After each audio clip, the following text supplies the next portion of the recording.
think these last couple of weeks, probably the most confident I've been, and I've been feeling really good as of late. And I mean, I think it was a good time, and if it wasn't before or anything like that, I mean, it was a good time to call me up. So I feel pretty confident. Timing. You know, once Jameson was placed on the DL, because of the timing, we broke out the two starts, one for Brault and one for Glasnow. That was slated to pitch tomorrow. He's right on schedule.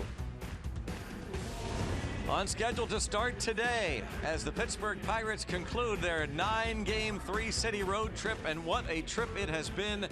Greg Brown along with Bob Walk and Robbie Ince-Mikowski. Glad you could be with us. The Pirates have won 7 in a row. They have crept back into the National League Central Division race. And of course, the big debut of Tyler Glasnow.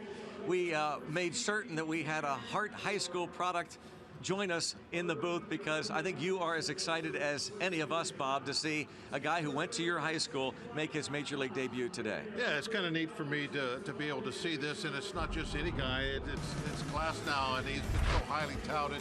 He's got the huge fastball. The numbers at AAA have just been amazing to see what he has done. I realize that the wildness is there, that he's walked a lot of people, but when he's throwing strikes, he just is dominating with that fastball of his.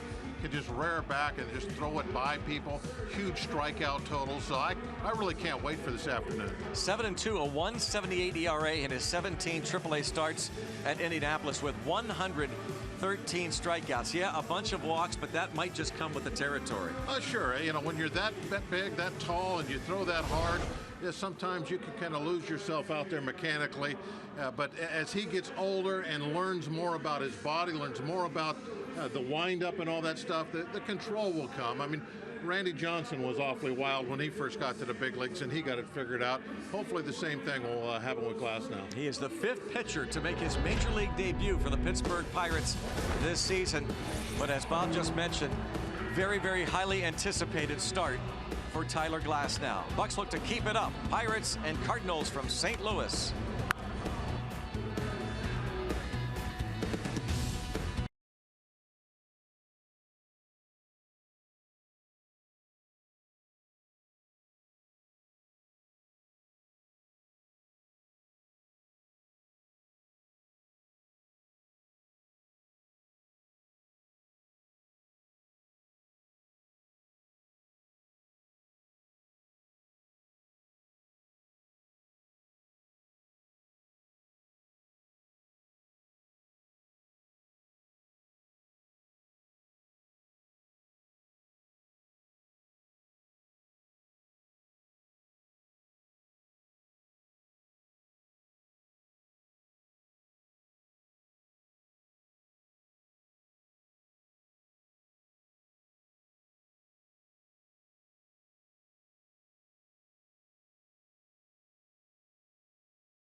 of these legendary sports pros. As far as I can see, I made it to the threshold.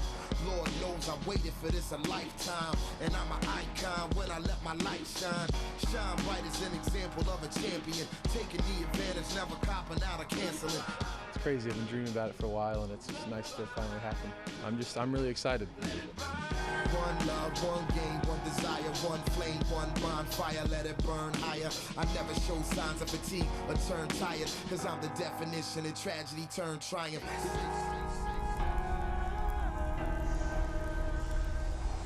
Tyler Glasnow, he is excited, so are we, to watch him make his major league debut as he came in from the bullpen, ready to make his first major league start alongside his battery mate Eric Fryer. A lot of people on hand to watch him, including his family, mom and dad and others, trying to capture it all. As we mentioned when we opened the telecast about an hour ago, this makes 5 pitchers making their major league debuts for the Pirates this season. But first, let's get to our Rivers Casino tips to win. Well, good fastball command is obviously about Glasnow. I think it's probably the most important thing we can see from him today, because if he's got that, well, it's a power fastball, you know, at least he's going to do all right. He won't be falling behind in the counts and that sort of thing. So I think that's the most important for us to look for, is the fact that he can put his fastball where he wants to. And then hopefully the bullpen excellence will just continue, because that's been such a big difference in all these games that we've played on this road trip. The bullpen has just been fantastic, and I'm sure we'll need them again today. Here's the RAV4 starting lineup. We'd love to score early for Tyler Glasnow. John Jaso, Gregory Polanco, and Andrew McCutchen, a career .292 hitter against the veteran Adam Wainwright. Jung Ho Gung starts. He's at third. Matt Joyce is in left. Starling Marte gets a day off. Josh Harrison at second with Jordy Mercer at short, and Eric Fryer will catch Tyler Glasnow.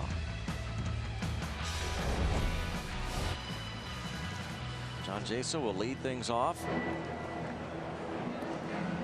against Adam Wainwright. Not the same Wainwright we've seen in the past. You can tell by that ERA as much as anything else. It is up there kind of close to the 5 area, the high 4s, and the opponent batting average also not where he would like it. That's a little high also, but he is still a tremendous competitor, and no matter how his stuff is nowadays, he's still going to fight you tooth and nail. And could be a just a tough game for the offense. His ERA has come down every month, and John Jaso will face Wainwright. Here is the Cardinal defense. Colton Wong is at second. Litmus Diaz is the shortstop. Greg Garcia, Matt Adams on the corners, and in the outfield it's Matt Holliday, Randall Grichuk, Stephen Piscotty with Yadier Molina behind the plate. Big blow to the Cardinals. Matt Carpenter got hurt last night on a check swing, hurt his oblique. So another player for Mike Matheny lands on the DL. And underway, ball 1. You know, from an outsider looking in, I would say Carpenter is their guy that they could at least afford to lose for any length of time. That's a huge blow to the Cardinals.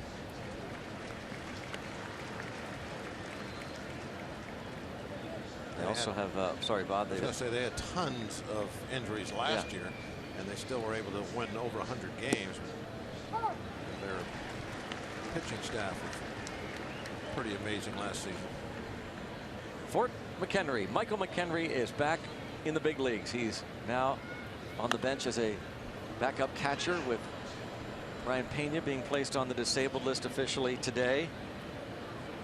Michael McHenry, who hooked up about 3 weeks ago with the St. Louis Cardinals, and in fact last night a walk-off home run for the Memphis Chicks, the AAA affiliate of the Cardinals. And Jaso lines one toward right field, and right away bangs it off the wall. It's going to be a long single for Jaso to start this ball game off. Piscotty, a nice job to get it in and hold him to a single. Yeah, excellent job by Piscotty. Got over there, got the one-hop rebound, and strong one-hop throw right on second base. Good thing that Jaso stopped. little slider down and in. Jason just dropping the head of the bat right to it. Scotty turned and fired. Accurate, strong, right there. You love that as a pitcher. You know you've given up an extra base hit, and then it gets turned into a single by a great defensive play in the outfield. But Jaso does start things off with the hit. He's 5 for his last 10. And now Gregory Polanco did not start against the lefty Jaime Garcia last night. Polanco did pinch hit in the 6th inning against righty Matt Bowman, as Clint Hurdle decided to pinch hit for one of his 2 catchers. Eric Kratz rolled the dice. Polanco popped up, but the Pirates scored 3 in the 7th and won it 7-5.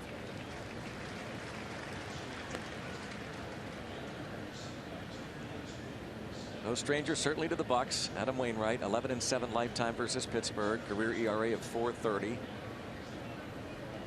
Cardinals are 10-3 in his last 13 outings.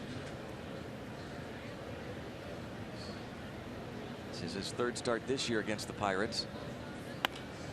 And that's a liner toward right field. Piscotty, fine running catch. Jaso, a little trouble getting back, but makes it back to first. As Polanco lines out to right. Nice break on that ball by Piscotty. The throw kind of like a third baseman across his body on the dead run. Like a third baseman on a swinging bunt. Piscotty the same way as he tries to get this ball to first base to see if he can double up Jaso. Jaso off at the crack of the bat like you're supposed to. You get out there so if it falls in you can get over to second base. If you hang around first on a ball like that, you're going to get forced out at second. Cutchin really fooled by that breaking ball. Takes a strike.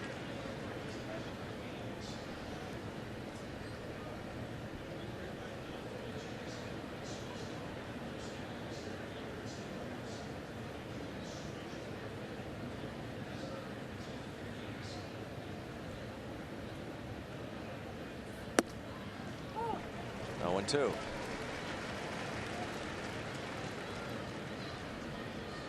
He is painted. They got the curveball for strike 1, and then it goes on the outside corner with the fastball. Umpires Dan Iasonia behind the plate. Dale Scott at first. He's the crew chief. Bob Davidson at second. Lance Barrett at third.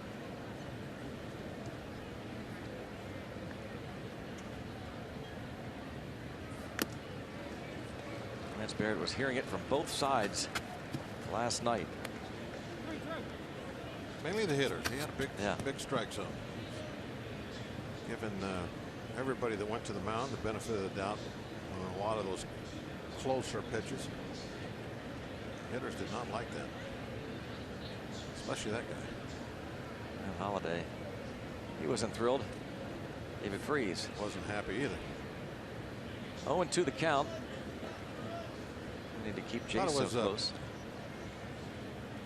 You know, I don't know if it meant anything. Just ironic or whatever, but Freese and Holiday, the way they stand, the spot they stand in the box is identical. They are a little slightly closed, back away off the plate, and they had the toughest time with the umpire strike zone. Those 2 guys. I wonder if it had anything to do with where they are in that box. Strike 3 is called. That's the second time that you saw Cutch kind of give a little ground on that curveball, and then it comes in and just catches, just nips the inside corner. See that number 1 pitch? That was identical to that one. Cutch kind of pulled back from it. He thinks it's going to be inside, and then it starts to break.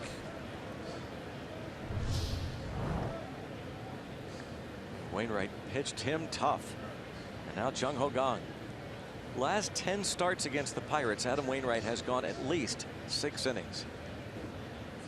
Going back to the start of 2013. So yeah, not the same Wainwright overall, but you never count this guy out, especially against Pittsburgh. Well, he was, for almost his whole career, he's been a dominant, elite type pitcher. So when he comes back to the pack a notch, he's still pretty darn good. He's maybe not up there the same caliber as the the Kershaws, for instance. So that not quite with those guys anymore. But I mean, you catch him on a good day, he can definitely still shut you down. And he's loved by his teammates. He's a horse. He throws a ton of pitches. That guy loves him. Yadier Molina. Yep. So even though he might not be battling for Cy Youngs anymore, still, when you see that you're matched up against him, you have your work cut out. 3-1 count on Gong. Wainwright missed almost all of last year. Ruptured right Achilles. Came back at the end out of the bullpen briefly. He's now 34 years old. Originally a first-round pick of the Braves.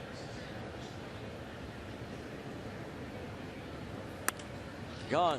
Oh, and a nice diving catch made by Garcia at third, robbing Gong of extra bases.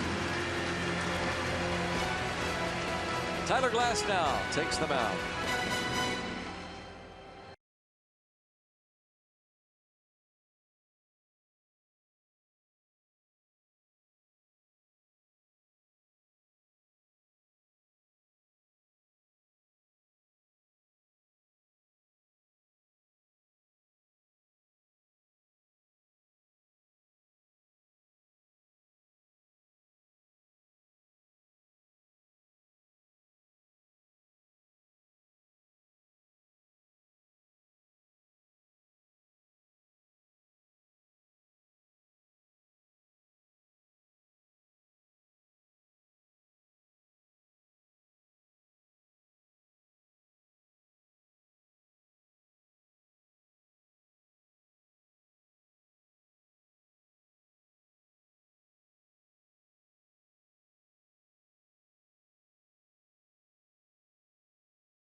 Cardinals now come to bat. And his mom and dad waiting anxiously for his first major league pitch. We look at his father takes the deep breath. Oh, I mean, this has got to be just an incredible moment. They thinking about this, the first pitch. Yeah. First inning. So Greg and Donna Glasnow watch Tyler. Glasnow has got tremendous minor league numbers. There you see what he has done this year, the 113 strikeouts.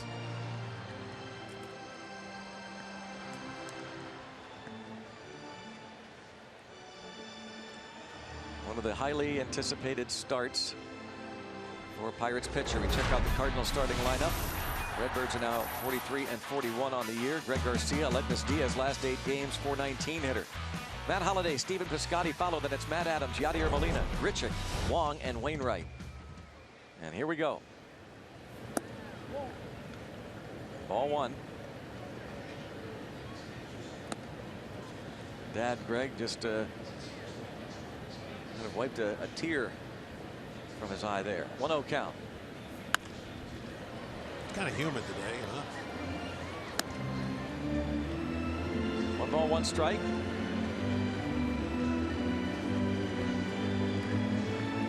With a deep breath. Family, friends, girlfriend is here.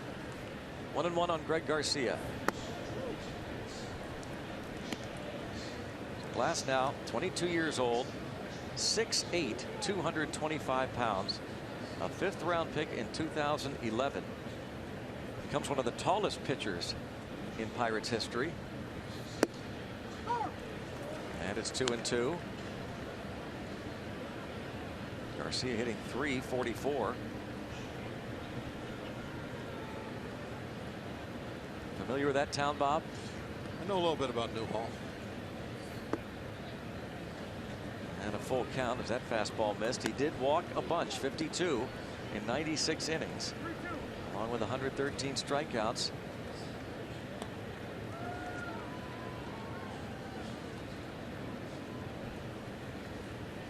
Full count. And out of play, the fastball. Tyler Glasnow. His last start was 5 days ago against the AAA affiliate of the Detroit Tigers. 6 innings. That game was in Toledo. 2 runs, 4 hits, a walk, and 8 strikeouts. Last month, he had back-to-back starts of no-hit ball and a leadoff walk.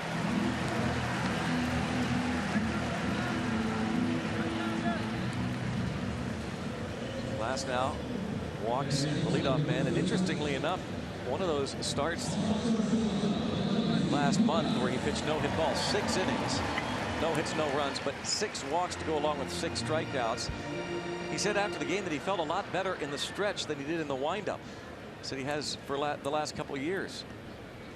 Kind of hard to figure out the rhythm in the windup. Not that he's looking to walk anybody. Well, you know, you can always start from the stretch. Yeah, you can do that. You don't have to wait till somebody gets on there. There are the 3 young teammates down at Indy. Tyone, Adam Frazier, Chad Kuhl. Breaking pitch, and it's 1 ball and 1 strike.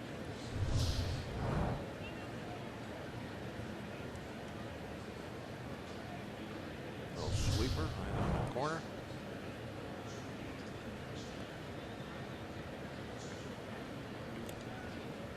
And working on that aspect too. The game, trying to keep runners close. It's kind of hard to do when you're that tall, but the best thing you can do is be quick to home.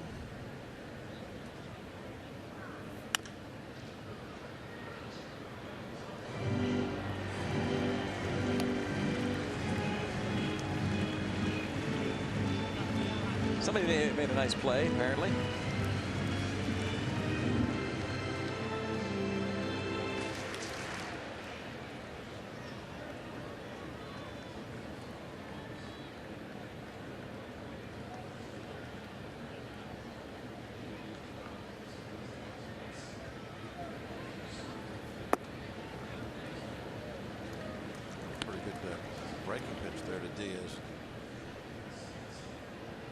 Able to say no to.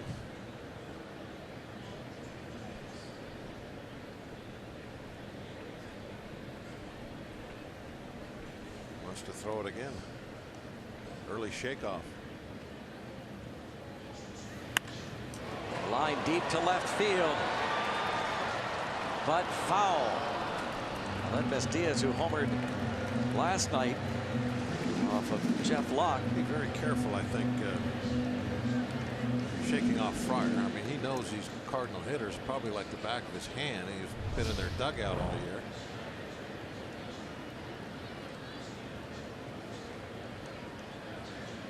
Ball just hooked enough. Another 2-2 pitch. On a play off to the right.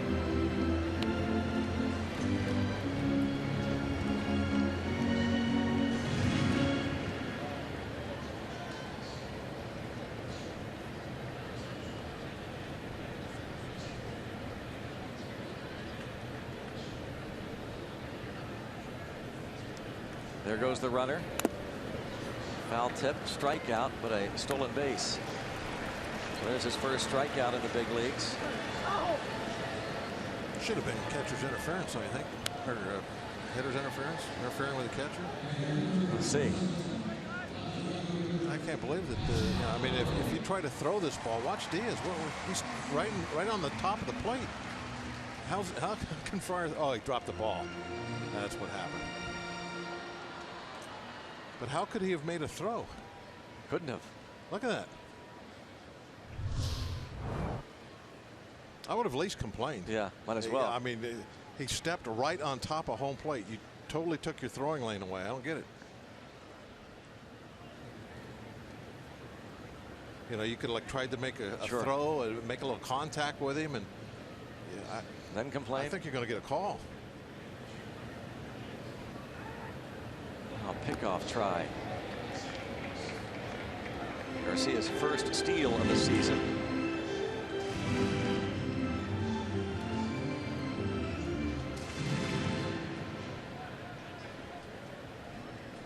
Matt Holliday, 2 for 13 in the series. A hit last night.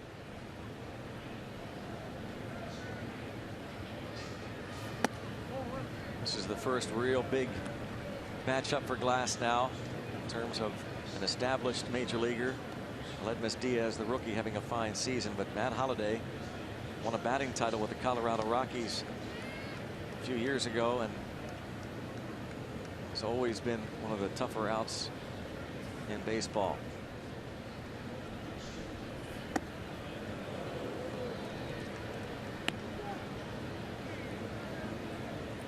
Hard to say when the jitters go away, I guess, right, Bob?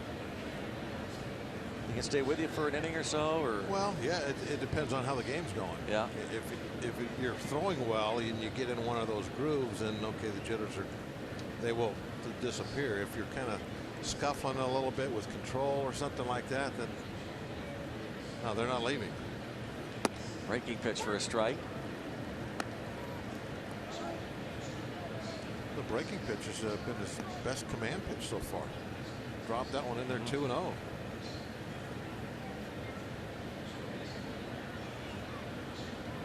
He's talked about how the control issue has been a problem at times when he thinks too much about it.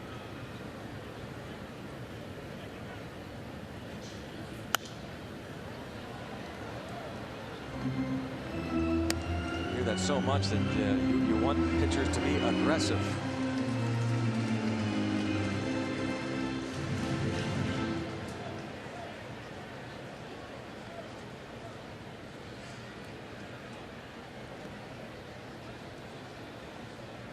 Tough hitter here, 36-year-old Matt Holliday. 51 runs batted in.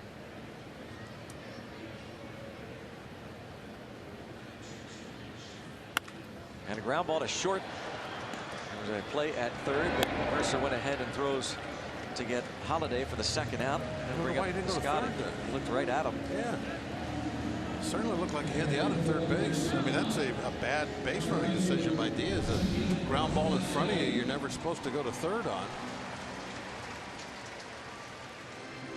I mean, look at Mercer's got the ball right there and was looking right at him. And Diaz has still got 45 feet to run.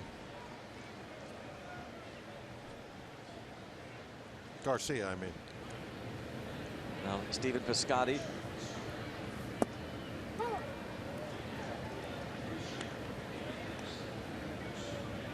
Love to see Glass now lead that runner. That would be big for his confidence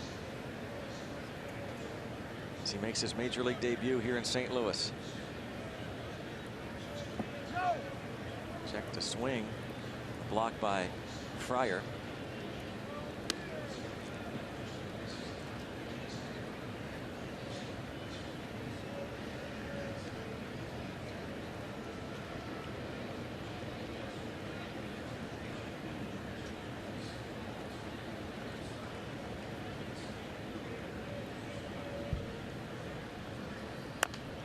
Tapper, gonna be a tough play. Gong up with it, throws to first, and he got him. Excellent play by Jung Ho Gong. Tyler Glass now has one big league inning in the books, and his mom reacts. Jung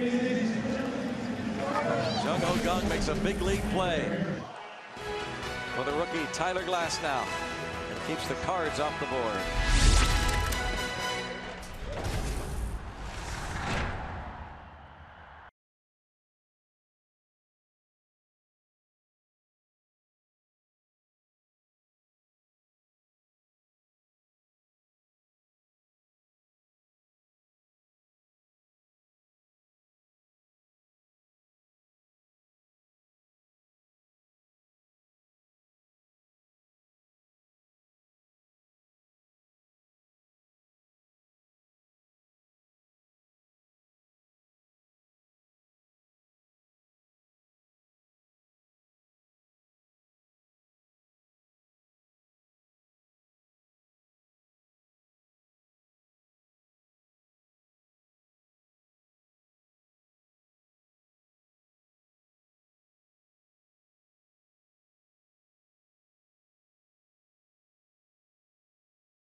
happy Glasnow Day, Bucco fans. The future is here. Congrats to Glasnow for finally getting the call up. Good luck to Tyler Glasnow in his first shot at pitching in the big leagues. Welcome to the Pirates and a promising future.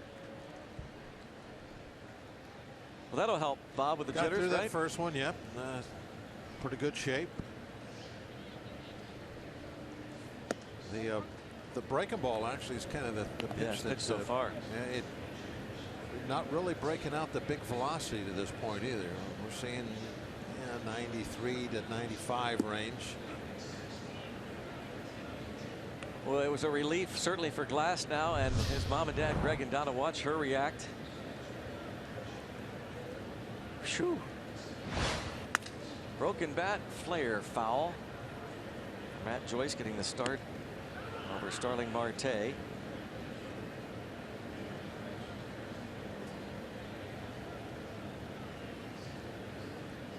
Hart High School product, Tyler Glasnow. What's that make? 5 now, currently in the big leagues. Yeah, William S. Hart would be proud. Trevor Bauer pitches for the Indians. Mike Montgomery, we just saw him in Seattle on this road trip. James Shields, of course, the veteran, now with the White Sox. Catcher Trevor Brown with the Giants. Bob Walk, a product of Hart High School.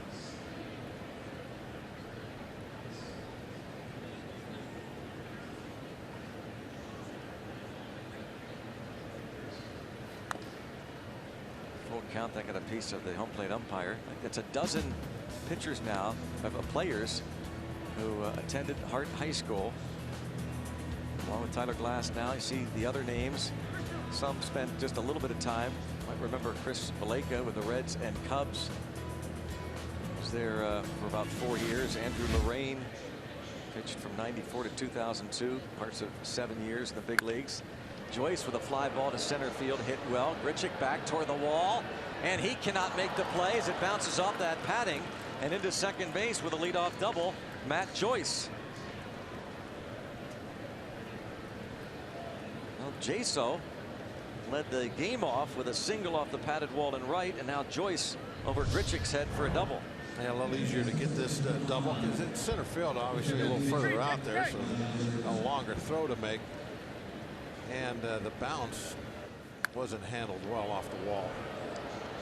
So Joyce able to get into second easily. Grichuk found himself so close to the wall he couldn't get the rebound or make the catch, either one. Well, a leadoff double for Joyce.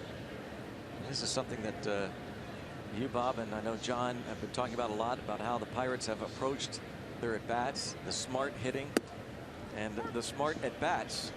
In this case, Jay Hay looking to move the runner over to third. The ball under the tarp. There's a ball under the tarp, says the home plate umpire, or first base umpire Dale Scott. Can't have a ball under the tarp.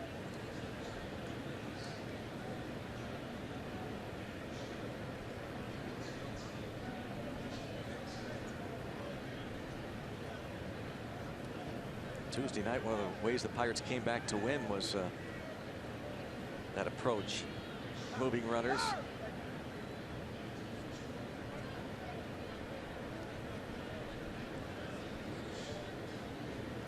Jay Hay with 40 runs batted in. He's a .389 career hitter against Adam Wainwright.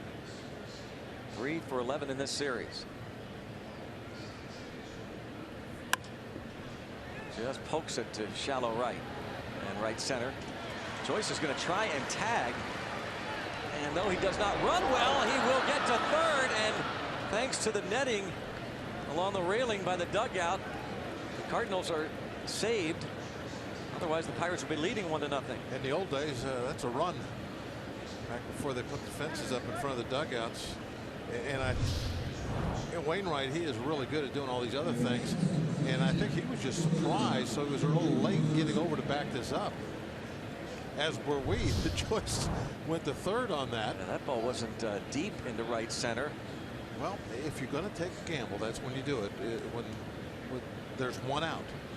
Because then it pays off big dividends to get to third base. As you can see right now, the infield's closed in. So if you're going to roll the dice and try to get there, Don't do it with nobody out. Don't do it with 2 outs. Do it with 1 out. And that's what Joyce accomplished. And that's also a payoff, for your teammate, in this case, Jay, who's trying to get you over by hitting the ball that way. Make his effort to get the ball to right field pay off, or right center in this case. Infield in. A rare 0 for last night for Mercer, 0 for 5. 3 out of 12 in the series. Josh Harrison rewarded in a sense because his teammate does advance. Yeah, I mean, that's what he was trying to do. If you have a guy that's not willing to run the bases like that, and you're up there hitting, then the next time you're like, well, why try? Yeah, I might take a shot over there with one, but I get a strike or 2 on me, and I'm just going to hit for myself.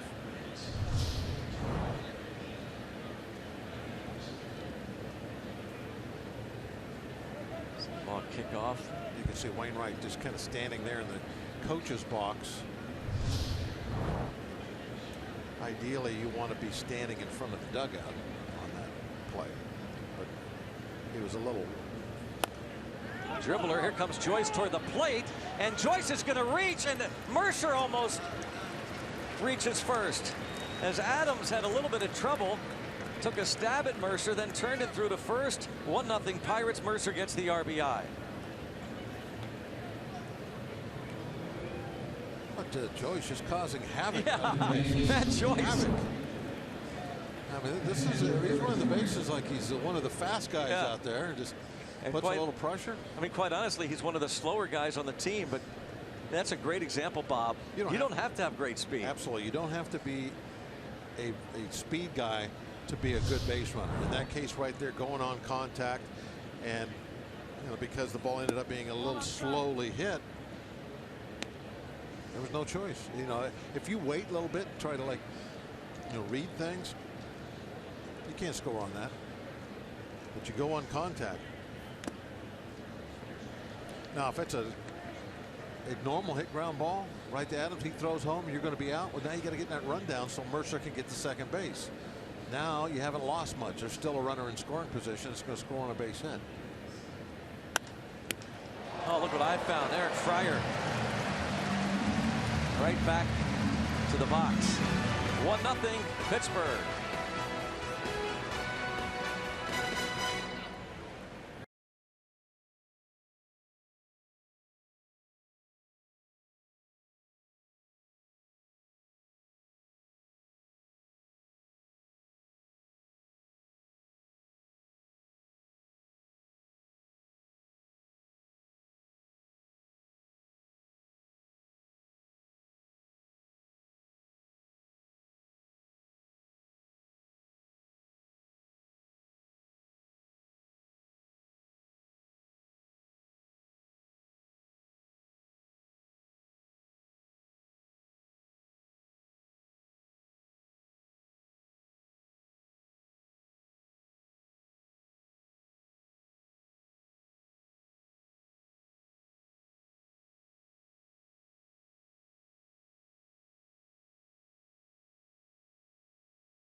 To the bottom of the second, Starling Marte not in the lineup, but voting to get him to the All-Star game, the final vote ends tomorrow afternoon. A lot of folks doing work overnight, Pirate fans, to him. Just thinking, Greg, Joyce is in left today and Joyce is running the bases like Marte. Like we see Marte run the bases. Maybe that's what Joyce figures. Hey, if I'm in left, I'm going to run the bases like Marte. I'm in the lineup. I got to play like him. Go to pirates.com/vote.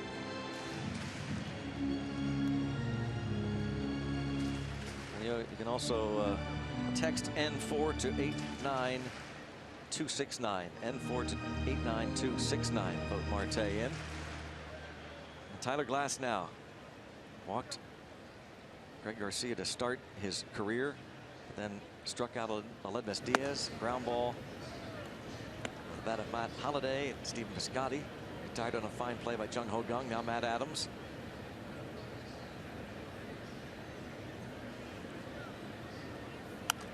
This season, and it is the minor leagues, lefties hit 168 off Glasnow, righties 180.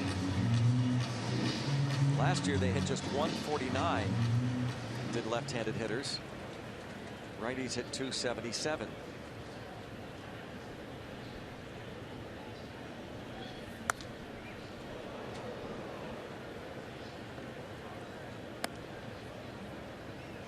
League leaders stat this season at AAA: first in strikeouts, second in ERA. Opponents average against first. Homers per 9, second. His career batting average against in the minors 172. No other minor leaguer, starter anyway, has had that low a batting average against in at least 10 years.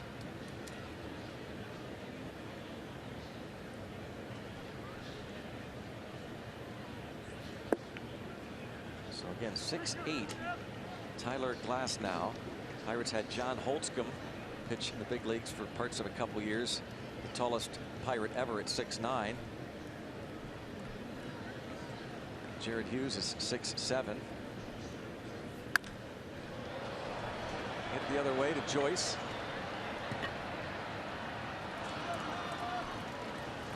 One away. Next thing we know, Joyce will be climbing the walls. Yeah, and throwing out runners at the plate. All right, tell us about Hart High School in Newhall, California, Bob. Well, it was there's quite a few high schools in that town now because the population has grown so much. But that was the original one. I have a lot of family from the generation before me that went to Hart High, and just a great little town when I was there. And now, of course, it's a huge bedroom community of Los Angeles, just north of LA a little bit. Now, how far from the school did you live? Originally, I was outside of town, probably about 4.5 miles. And then when I was 12, 13, we moved into town, and then it was walking distance. A little bit of a long walk, but within walking distance. But it was and still is, I'm sure, a great place to live and grow up. But it's pretty fascinating that there are currently 5 big league players out of Hart High School. And we've kind of made fun of it over the years, but it really has become a hotbed. I think a dozen players now over the years that have attended Hart have made the big leagues. It is kind of I don't know, it's always been kind of a pride thing there about that baseball program. Has always been something special. I can remember my senior year, we had moved up in class, so to speak, like going from like a 2A to 4A in Pennsylvania. It's so we were really overmatched in the size of schools we were playing in our league, and I don't think we've won a single game in the football season. Crushed in basketball, all the athletic stuff. We got to baseball, we won the league in baseball. It was just and it's always been a different feeling there, and I'm really not surprised that to see a number of guys, maybe 5 at one time. That's pretty crazy, but it's always been, if you can say it about a high school, a great baseball program. High fives for that strikeout, and Yadier Molina, who has been one of the most difficult players in baseball for years to strike out. But there's 96 we're starting at that location. Look out. He's going to start adding, I got a feeling. I mean, his first pitch of the game was a fastball, I think, at 92. I mean, he was just really wanting to, I think, get through that first inning and have good command.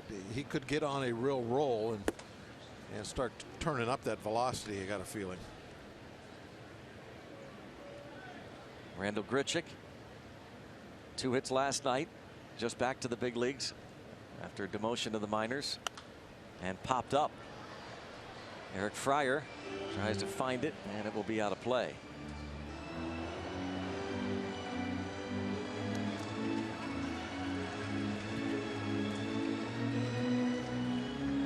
Tyler Glasnow joins Jameson Taillon, Chad Kuhl, Stephen Brault, starting their big league careers this year. In fact, in less than a month, those 4 making their big league careers. Taillon started at PNC Park on June the 8th against the Mets, went 6 innings, gave up 3 runs, a no decision against Noah Syndergaard. Chad Kuhl, June 25th, faced Clayton Kershaw, nationally televised Sunday Night Baseball. Kuhl went 5 innings, gave up 3 runs, 4 walks, struck out 5. And then this past Tuesday, Stephen Brault against Mike Leake went 4 innings, gave up a couple runs, 1 earned, walked a couple, struck out 5. Garrett Cole knows all about these debuts. He had one of his own, of course, June 11th, 2013 against the Giants at PNC Park. A wild atmosphere in Pittsburgh. He went 6 1/3 innings, gave up 2 runs. 2 balls, 2 strikes.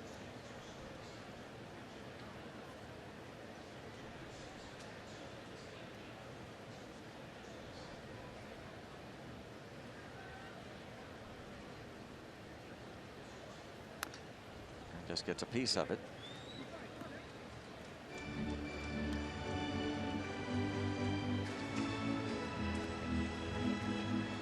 Pretty good draft class. Garrett Cole, 2011, the first pick by the Pirates. Josh Bell, now the first baseman down in the minor leagues. The second pick. Glasnow, 5th, 2011. Dan Gamache, position player, was drafted in the 6th round, 2011, the round after Glasnow. Gamache playing at AAA Indy. Clay Holmes, the pitcher who underwent Tommy John surgery less than a couple years ago. He's pitching at AA Altoona. Harrison, and on to first for a 1-2-3 second for Tyler Glasnow. He and the Pirates leading the Cardinals early, 1-0.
Good after 2 innings of play. Tyler Glasnow on deck. Buccos lead 1-0 as we're pleased to be joined by Tyler's parents, Father Greg, Mother Donna. How are your emotions like? We got a couple shots here. We saw you cheering, hooting, and hollering this ball game. How are you doing so far? I'm good. We're through 2 innings. I'm always a little nervous for first pitch, first inning, but he did great, and he's doing great. So we're really proud of him. What is this? Tyler's up to bat right now. Yeah. What are you thinking as he goes up for his first Major League plate appearance? I hope he gets a hit. Stephen Brault did it a couple nights ago. Yeah. What does this mean for you and your family this day? It means everything. You know, he's played since he was a little kid, and he's worked really hard to get here, and for him to have this opportunity to do what he loves is a blessing, and I just want him to have the game, a win, of course, and to have a great experience. Okay, let's go over to Father Greg. Greg, your son had to overcome a lot. He wasn't a highly touted guy coming out of Hart High School, but he's overcome the odds, and he's made his way through the Bucco system, and here everybody's excited about his debut. What led to this road for him? You know, he takes a lot of pride in his work. I'm getting a little... Been a little nerves right here thinking about his answer. Greg, it's good stuff. You can see what this means to everybody in the entire family. So go ahead, Greg. He, like I say, he takes a lot of pride in his work. He's worked very hard for this. He deserves to be here. He belongs here. It's going to be very exciting to see this next chapter in his life unfold. I think he's going to be here for a long time. When Tyler made the first phone call, he called your house. He was trying to get his mom, but you answered the phone. And then he said that you kind of skipped over the fact that he told you and asked him when he was coming up. What was that phone call like? I thought that he was talking about going to the All-Star game. And I said, yeah, you're going to pitch one inning. Yeah. Well, I really, I'm having a problem with you not being up there yet. And he goes, you have no idea what I'm talking about, do you? And I go, wait a minute. You're in St. Louis? He goes, yes. I went, oh my God, let me go wake your mom up. I didn't know. It's, you know, you want it, you dream about it, but when it comes, it's a surprise. We see the stuff. We see the ability, how hard he throws, how tall he is.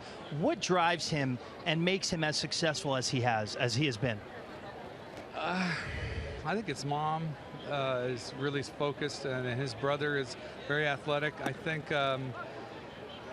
I don't know. He just has it. He's always had it. He's always had the ability to be in the moment. I mean, we used to put him in timeout, and an hour later I'd go to get him out of timeout, and he'd go, no, I'm good. Oh. Could you imagine if they had caught a foul ball from Tyler's first at bat right now? That close. You almost caught that. That guy's not going to make it out of the stadium with that ball. Can you imagine if that was Tyler when that happened? Oh, holy smokes. I'd be taking him out. All right, so we have a whole contingent here right now, Donna. I know girlfriend Brooke's here. Your other son, Ted, is sitting here somewhere right here behind us. Hey, who's the whole gang? Tell us who's here. Oh, okay, we have Brooke, Tyler's girlfriend. We have Brittany, niece, cousin, my niece, Tyler's cousin. Huh? Ted is Tyler's brother. Carly is Ted's girlfriend. We have Brendan, Tyler's friend. We have Kyle and Aaron. Whole gang. Aaron, our Carly's sister and brother-in-law, and then their friends are visiting here from Texas. So it was a whole big process getting everybody here from all over the country, right? I mean, Brooke came from New York and Chicago. People came from everywhere. Yep. We all came together and made it happen to be here for him. Great stuff. Well, congratulations, you guys. What memory might you think that you'll take away from this day? Missing that foul ball. The one memory you'll take away is a foul ball bouncing right off his hands, Greg. What do you know? Now that is a first. Robbie Itzmakowski interviewing the family, and during the interview, a foul ball, and Mr. Glasnow, Greg, goes after the foul ball. Yeah, that is you'll never see that again. No, ever. That is unbelievable. Meantime, a couple of strikeouts for Adam Wainwright, and out in front of Gregory Polanco. Polanco lined out to right in the first inning.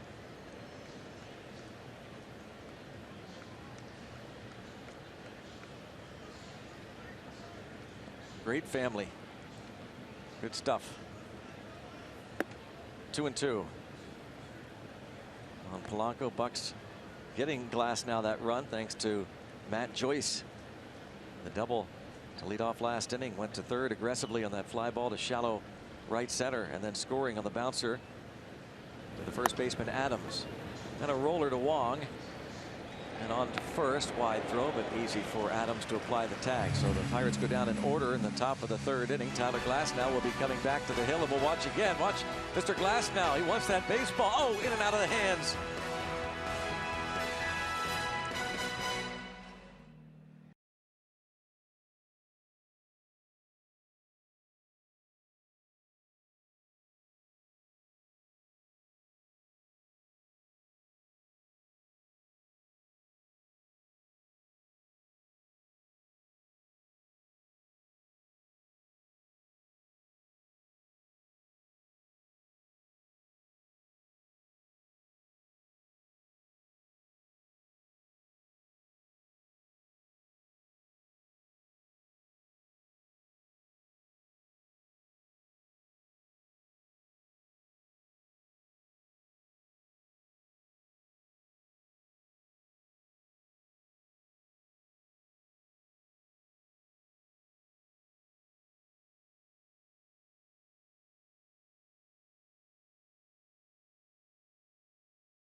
Against the Cubs starting tomorrow night and Saturday, the Saturday night block party before the 7:15 game, featuring the Line and Kugel Bar, live music, much more on Federal Street. Get your tickets at Pirates.com for Game 2 of that 3-game series against the Cubs. Chad Kuhl against John Lester Saturday night.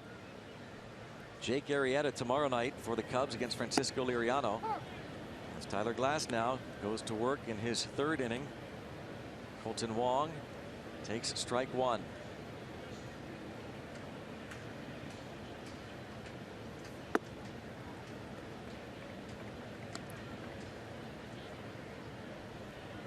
Wong was 1 for 4 last night. Came on when Matt Carpenter had to leave with the oblique injury.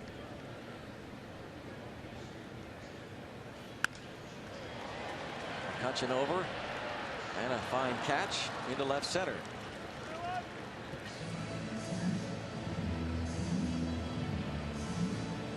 And 1 out. There's Tyler Glasnow. Getting strikes too now. You can tell, you know, much difference, don't you think, than that first inning? Oh my gosh, first yeah, couple you of can hitters. see. Now he's like starting to settle feel in. like, okay, I've done this before. It's what I've been doing my whole life. Yeah.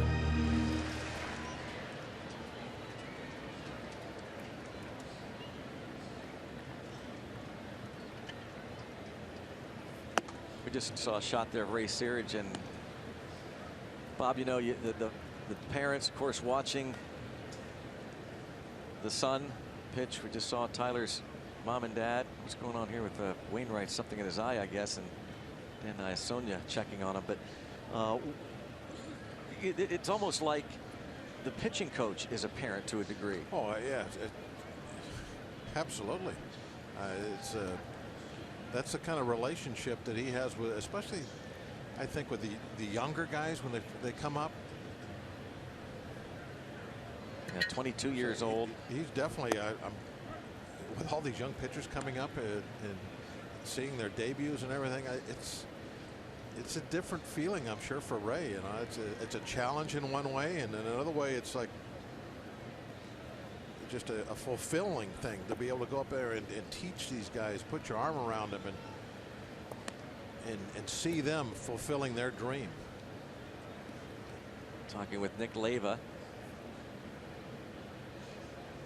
I'm sure Stan Kiles is watching, his pitching coach at AAA Indy this year.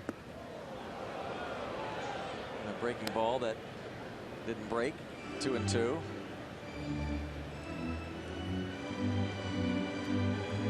10 RBIs this year with a home run.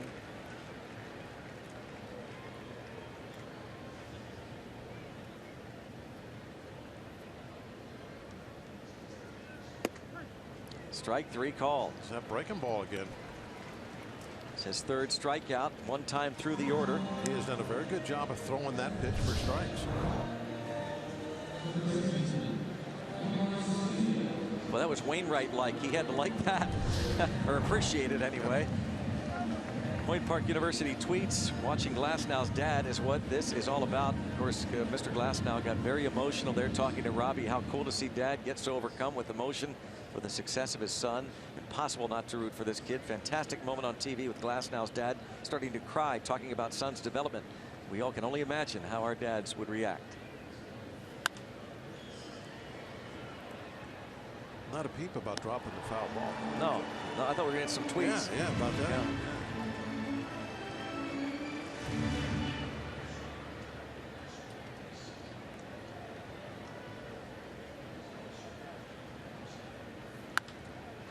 Oh, and 2. He walked Garcia. First batter in his major league career. Garcia would steal second during a strikeout of Aledmus Diaz. Went to third on a ground ball, was stranded on the nice play by Chung Ho Gong.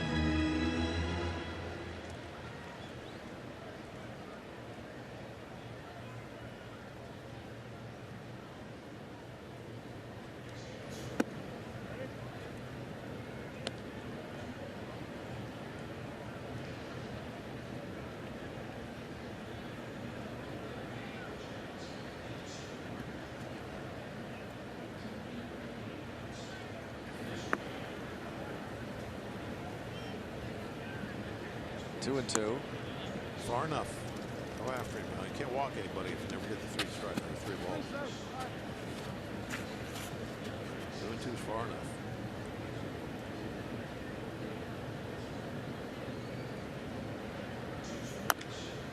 Tapped.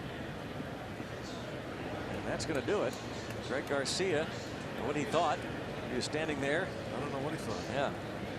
No, 1-2-3 for Tyler Glasnow. We think we like what we see. 1-0 Pittsburgh.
It's time for the Toyota RAV4 inning. The all-wheel drive RAV Hybrid has performance that will make you rethink hybrid. Let's go Bucks! It is 1-0 Pittsburgh, heading to the 4th. Tyler Glasnow back in the dugout. Allowed a leadoff walk to Greg Garcia, and has retired 9 straight since. Garcia bounced out to end the bottom of the 3rd. He and Dan Iasonia involved in a little bit of a discussion there at the end. Andrew McCutchen struck out looking in the 1st.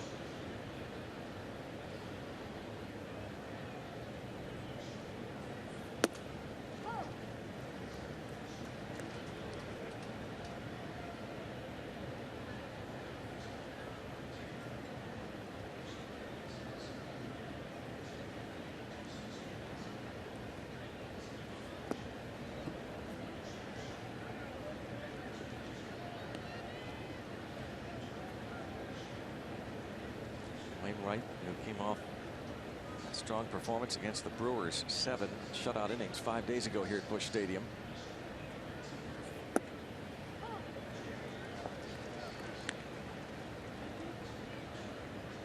That victory, his last start, 128 W's now for his career. Tied for 7th all-time in Cardinals history.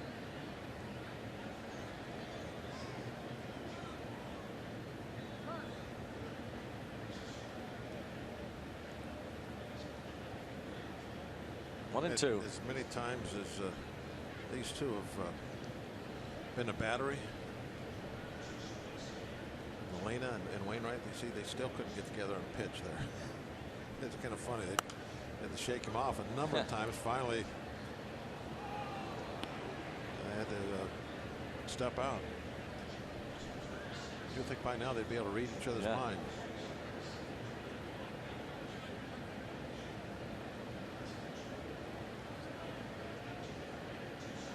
Oh, fastball away.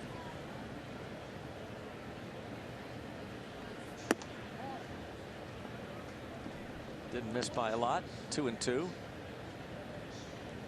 Wainwright has walked 28 batters, struck out 80.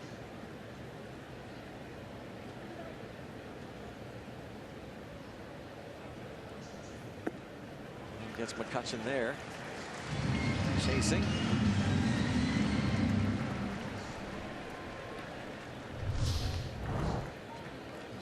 Sweeping curveball. Cutcher's had a hard time with that curveball. The first time up, he was fooled by 2 of them. He was kind of backing away, and they were breaking in for strikes. This time, he moved it away and put it down, and Cutcher had to go after it.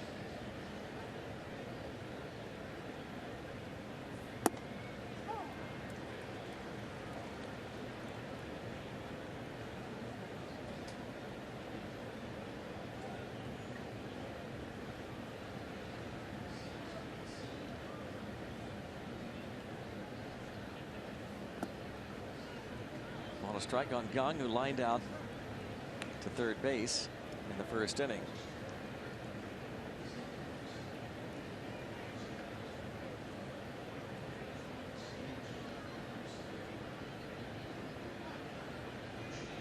Wainwright just reached 1,400 strikeouts for his career.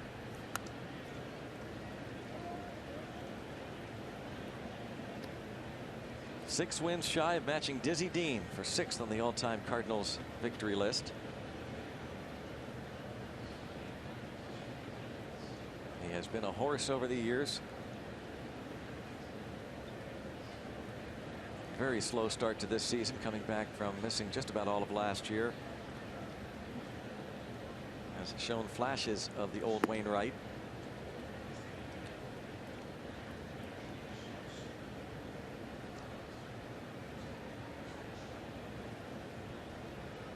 Came to the big leagues with the Cardinals in 2005 as a reliever.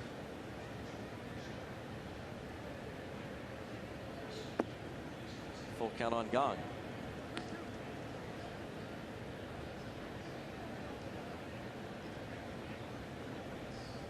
Another tall drink of water here, huh? 6'7", Adam Wainwright, 235 pounds. Opposing the rookie Glass now, 6'8", 225. Struck him out.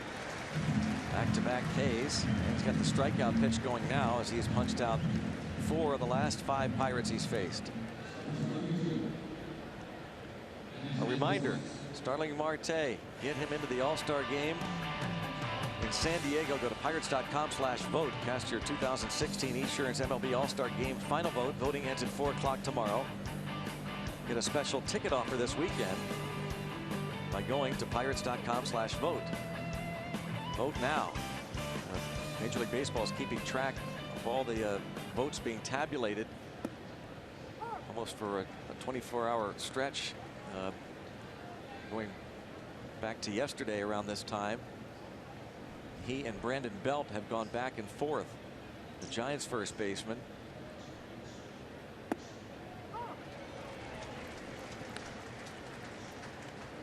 Marte took the National League lead several times. But apparently this morning he moved back into first place. So Pirate fans, get back to work. 1-2 on Matt Joyce. Wainwright right now really showing a lot of command of everything. He's putting the breaking ball and the fastball pretty much exactly where he wants to.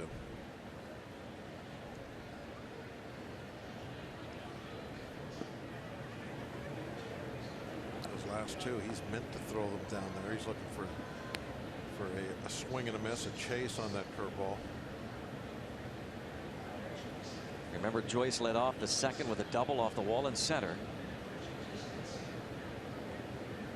Joyce starting for Marte today. Marte gets a day off. And he strikes out the side in order. 6 Ks for Wainwright.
Day automotive this day in Pirates history, July 7th, 1959. All-Star game becomes a double feature.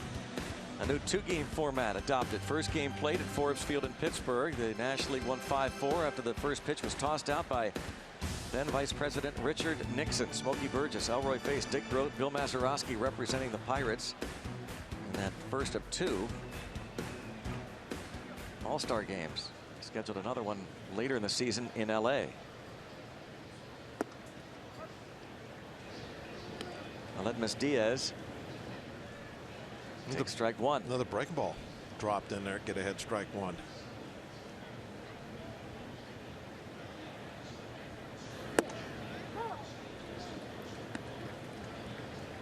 Oh, 2. Diaz says no. They always do.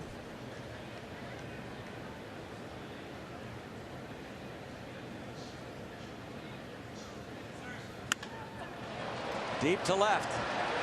Joyce back. And it stays in play.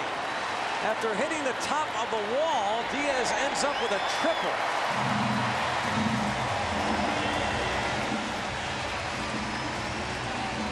The fence in front of the bullpen, it bounced off for a triple. Well, this, Greg, is one of the differences that you get at this level from the minor leagues. You throw an off-speed pitch 0-2 right down the middle, and it's going to get hammered. And right off the very top of the fence, and it comes back.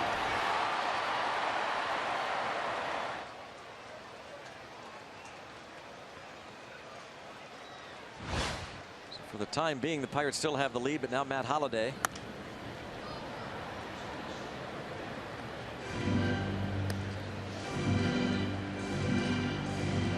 Hart High, that's out in the park. City Park is on the other side of the left field.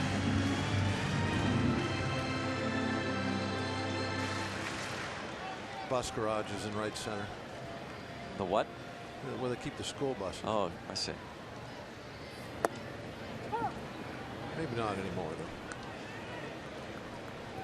though. Well, he needs to tune up some strikeout pitches here.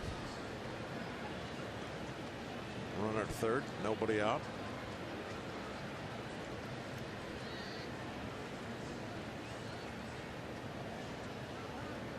Couple of shakeoffs.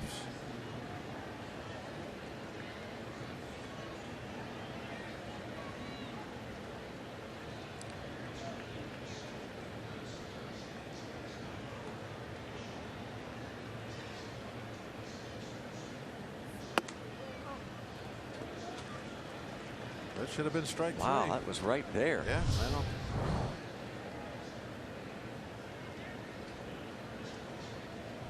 Second pitch there was called a strike, so maybe. Well, counts right. I guess you can look at it that way, but that's still, that was strike three.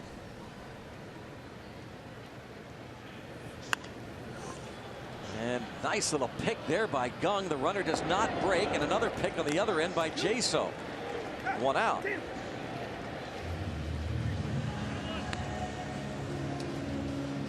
Well, maybe got a little break there with the base running. And the infield's not back. I mean, the infield's not in. They're playing back. And now with one out, they will come in and play in.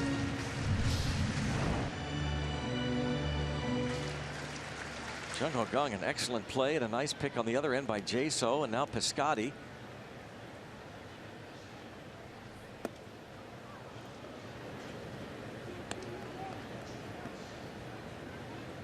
He made the last out of the first, chopping a ball toward the left side. Jung-Ho Kang was able to get Piscotty for the final out. Get the infield in.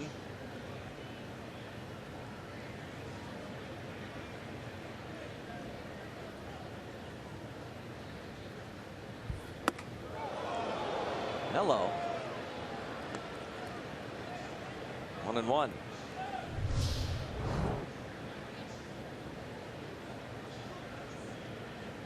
Not too far inside. That's perfect.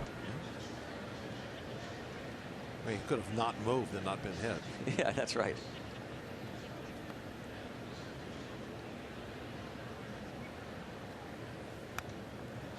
One and two. Now, Bob, take us through this sequence. 1 and 2, you're ahead. Well, I want him to. Okay, I said he's got good command of that curveball so far, but what he's shown is he can throw it for a strike. You want to have him bury it? Yeah, if he can, but he hasn't shown that ability yet. He's like when he got ahead of Holiday, he threw the breaking ball right there. Yeah. When he got ahead of Diaz, he threw it right there and almost got hit in the bullpen. So I like to see him go hard.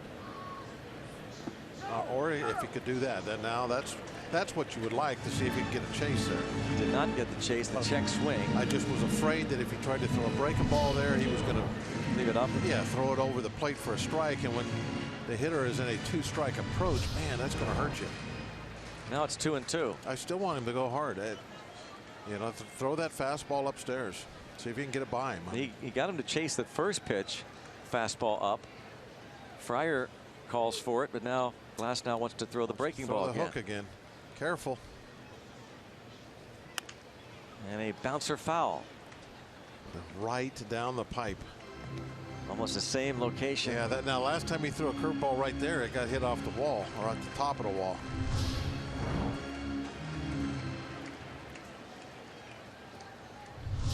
I don't like that pitch, Greg. Not with, I mean, as a get me over strike one pitch or get me over on a 2-0 count, but certainly not in a 2-strike situation.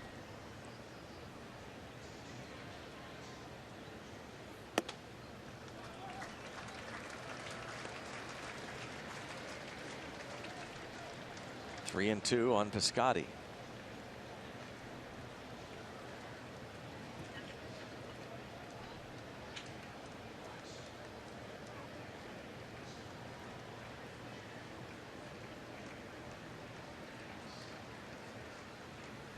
Oh, struck him out with a breaking ball on 3-2. Look at the location. Yeah. It was outstanding.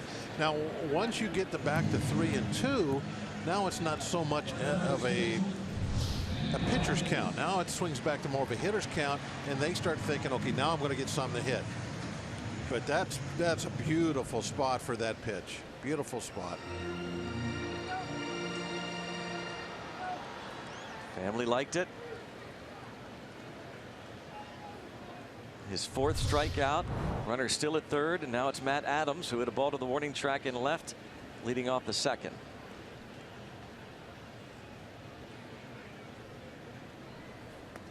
Oh, brother. Ball gets away. It'll be a 1-1 ball game.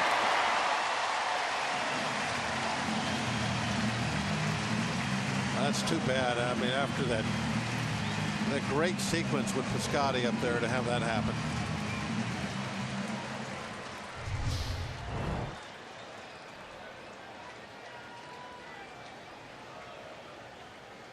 Looked like Fryer was sitting maybe just off the plate a little bit, looking fastball away, and it was kind of snapped, hooked a little bit down and in. He just couldn't get the glove there in time to catch it.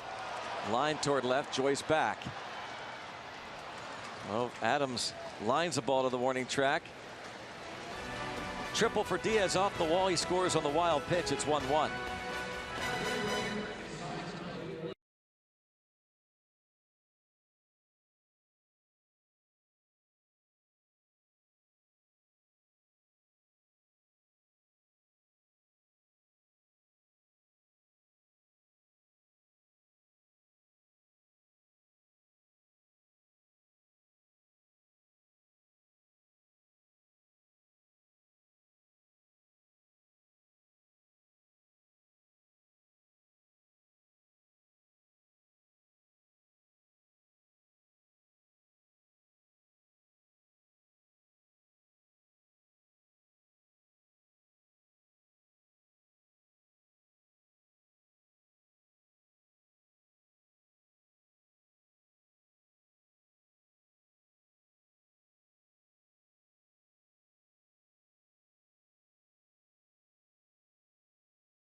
A guy that we really haven't heard much about, but the Pirates certainly haven't forgotten about Nick Kingham, their 4th-round pick in 2010. The 6'6" right-hander from Houston. He's recovering from Tommy John surgery that was performed in May of last year. He's now with the Gulf Coast League Pirates, starting to get his innings built up.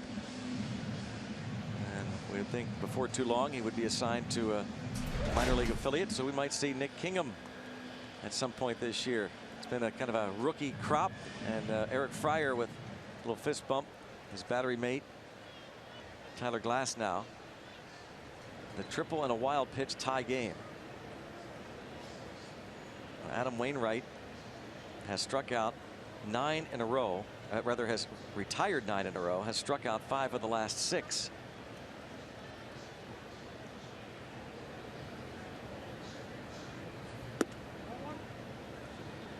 Wainwright kind of showing you don't need to have that eye-popping stuff to get strikeouts. He's doing it with just really good location of everything he's throwing. The curveball, the slider, the fastball, moving it around. His shortstop Aledmus Diaz tripled and then scored on that wild pitch to tie it. 1-1 count on Harrison, whose fly ball moved Joyce from 2nd to 3rd in the 2nd. And Joyce scored on a ground out.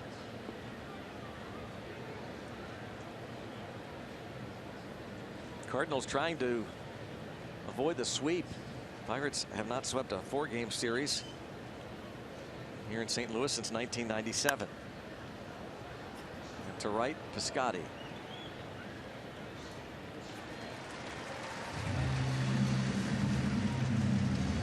So Harrison starts the 5th with a flyout. That's 10 in a row retired now by Adam Wainwright. Gave up a leadoff hit to John Jaso to start the ball game. And the leadoff double for Joyce in the 2nd. Now he faces Jordy Mercer.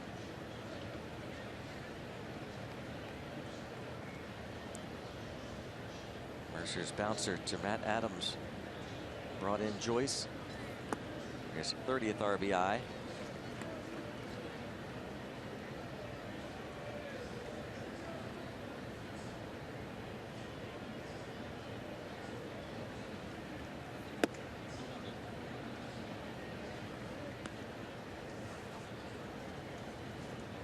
One and one.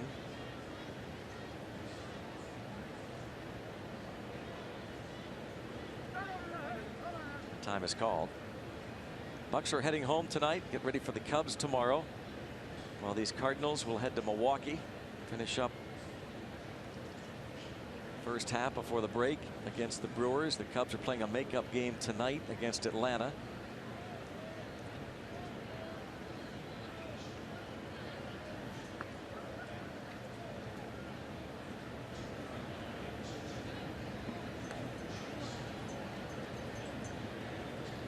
Bucks trail the Cubs by 8.5 in the Central. Cards are 9 back.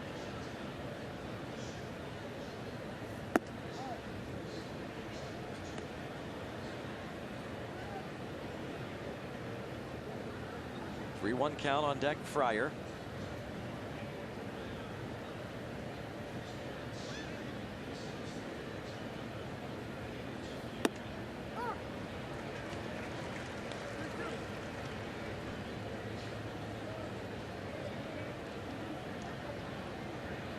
Pirates have won now 8 of the 12 games played this season against St. Louis.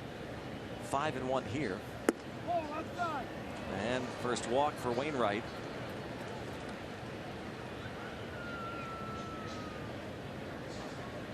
(29 walks and 107 innings for the veteran righty. Figured a way to get that run back. Fryer lined out back to Wainwright to end the 2nd.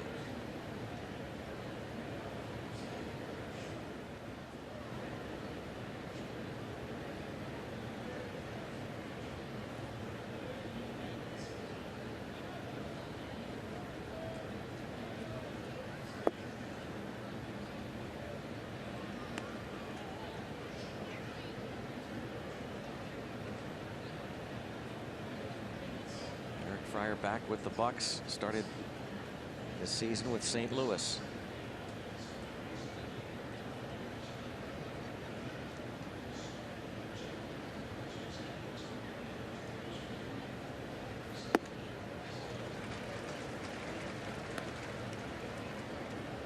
I was wondering earlier, Greg, did Fryer and McHenry play the Pirates at the same time? They did. That was that 2011 season where the Pirates used 8 catchers, including Fryer and McHenry. Did McHenry kind of end up being the last one that year? Yes, and I think ended up starting most of the games. Yeah. We talked to Eric Fryer the other day on a pregame about that 2011 season and whether he had come across any of the other catchers from that year, and he was able to name all 8, he being one of them. Yeah. But he said, no, the only guy was Ryan Domit. He said, actually played for a time with Domit in Minnesota a few years ago. But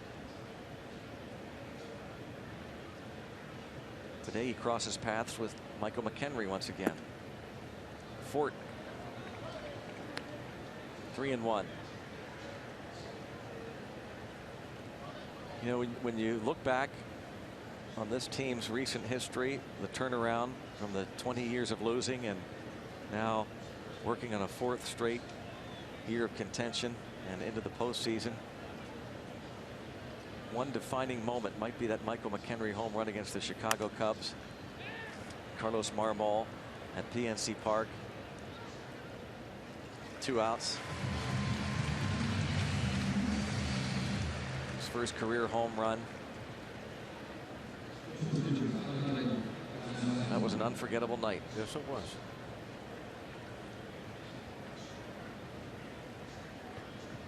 Brings tears to your eyes thinking about it. What a great guy. He was with the Texas Rangers minor leagues earlier this season. And Tyler Glasnow's family going to capture this moment. He struck out in his first big league at bat. Not much with the bat in the minors. 0 for 12 this season with 7 strikeouts. 3 hits in 22 career minor league at bats. If he's going to play on this team, he's going to have to work on that. Yeah. Did they impress that upon you when you were at Hart High School? I hit 240. Okay. in high school, so no, they didn't. And how about Tyler Glasnow? He heard you. He did. He had to work. He's going to play on this team. Base hit to left. I can remember, Greg, I started off as a player there, and Bud Murray, who was the head coach, that was his first year of coaching us. And I can still remember the time where I was really bad with the bat, and he said, from now on, he said, your work's going to be on the mound. And I'm sure that Tyler was probably the same way. His coach there now, Jim Ozella at Hart High School. I was looking at, we were talking about how great that baseball organization has been over the years. And Bud Murray won 26 titles. And that's starting in '74.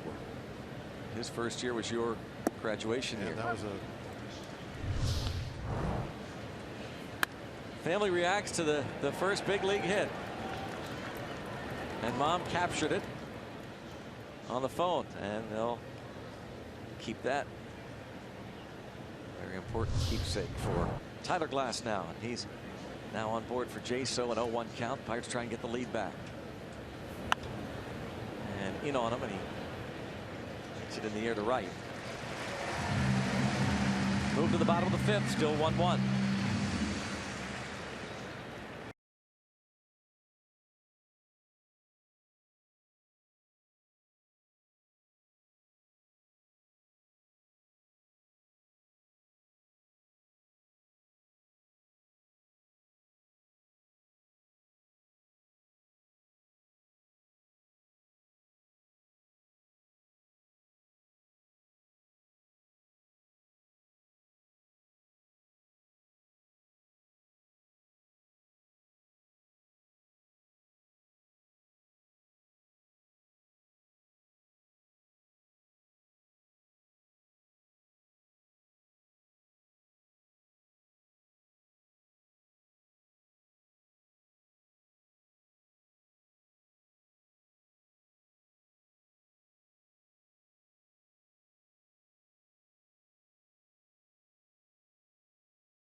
As far as I can see, I made it to the threshold.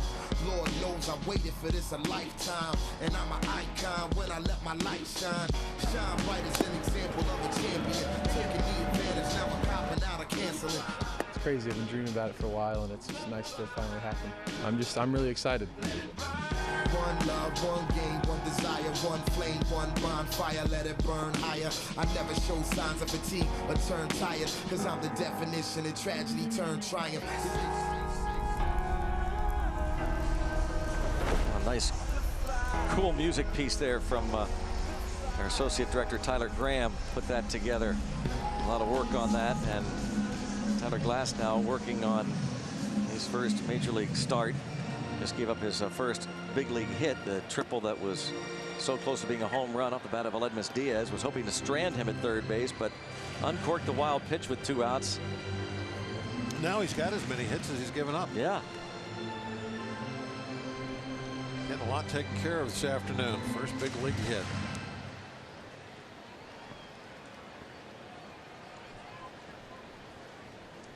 This is Yadier Molina.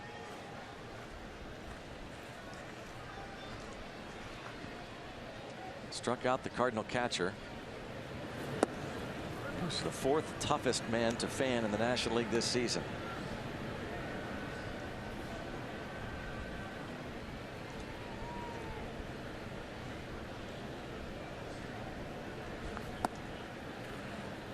Oh, and 2.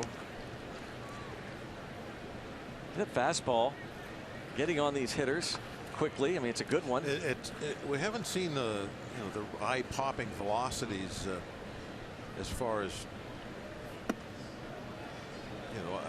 what we're seeing up there, and like that one 93. But we're seeing it play for whatever reason a lot harder. You've seen some swings and misses. Breaking ball just reaching out and a pop up to Jaso. So 1 up and 1 down, and just a reminder, as you enjoy a cold one, to look forward to Miller time later in the game, brought to you by Miller Lite. So the fastball is playing much harder than it's showing up there on the metric board, the scoreboard. What should we call it? Is that what Steve calls? Steve has a name for it, I'm sure. I don't know what it is. I used to call it like the radar gun, but they don't really use a radar gun. Fly ball deep to left off the bat of Grichuk, and this will give the Cardinals a 2-1 lead as Grichuk homers for the 9th time this season. And that was another breaking ball right down the middle, elevated. He's going to have to be more careful with that curveball, I believe.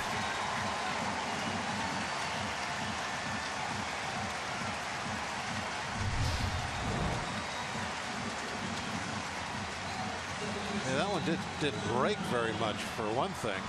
Not only was it in a bad spot compared to some of the other pitches he's thrown, that one didn't have a whole lot of movement on it. Just kind of hung right there. Bounce to Harrison. Colton Wong is a quick out after the homer. Glasnow gave up 4 home runs in the minors this season. A long one there from Randall Grichuk to give St. Louis the lead.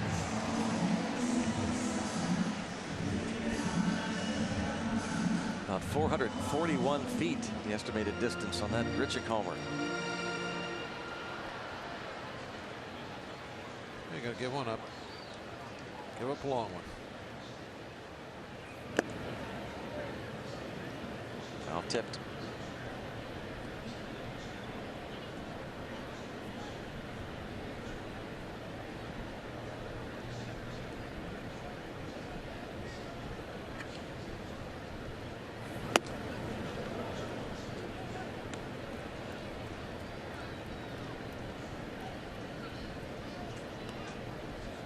Struck out 4. And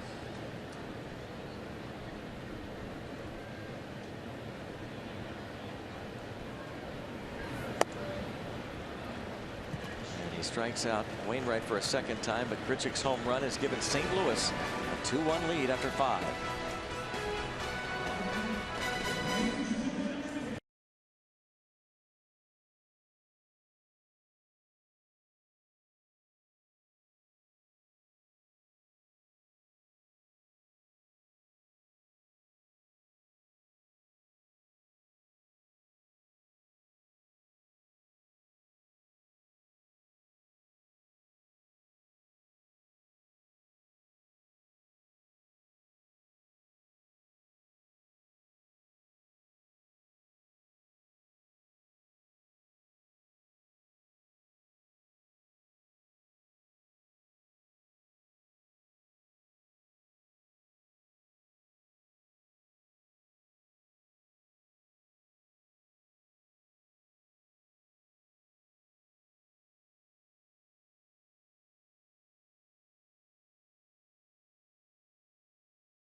2-1.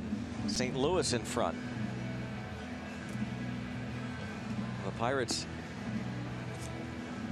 watch as Randall Grichuk hits the home run to give St. Louis this lead. They have been the comeback kids. Emphasis on kids on this road trip. During the 7-game winning streak, they've won the last 6 straight in comeback fashion. First time they've won 6 consecutive comeback games in 33 years. Not an easy thing to do, to have a streak like that of comebacks. But I think it, reflects, on the offense, but more than anything else, the work that bullpen's done. Talk about holding the fort. That's the bullpen.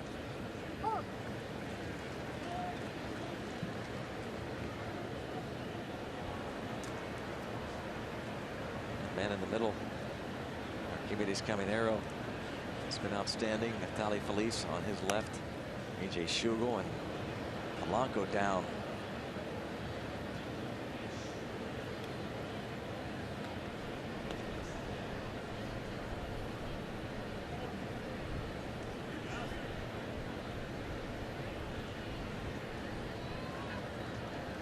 Head trainer Todd Tomczyk out. He's been busy. Ben Hurdle will join him. See where this got him. Oh, got him up on the left leg. You don't see the left leg get hit very often.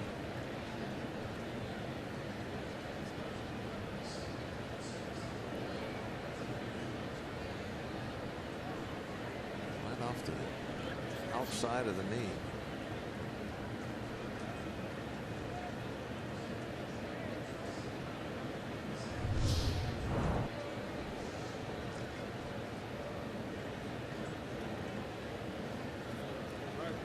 Everybody banged up this time of year.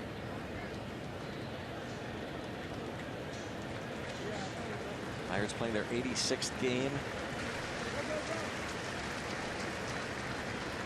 Polanco's had to deal with a hamstring issue.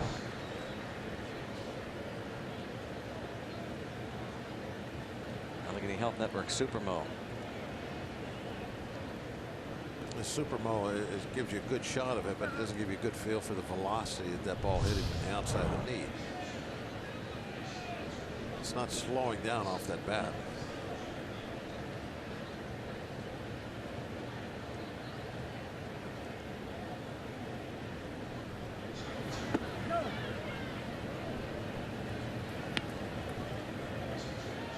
First time up in the first, Polanco lined out to the right fielder Piscotty.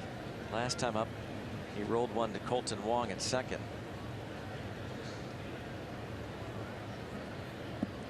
A little double pump from Wainwright that time. Strikeout number 7 for Wainwright. Actually, it was like kind of a little bit of a double walk. Kind of rocked back twice. He doesn't really pump his arms much.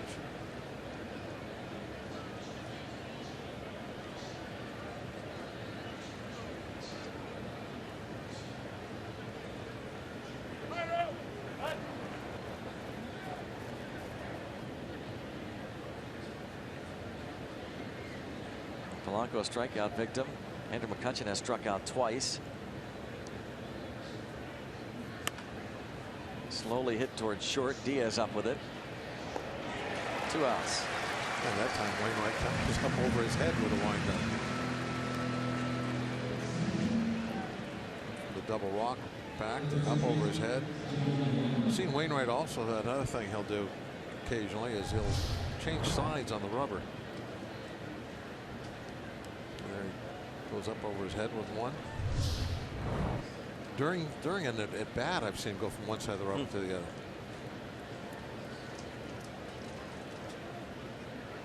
Gives those hitters a different look.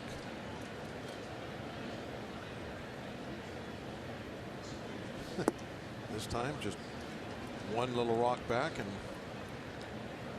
kept his hands down.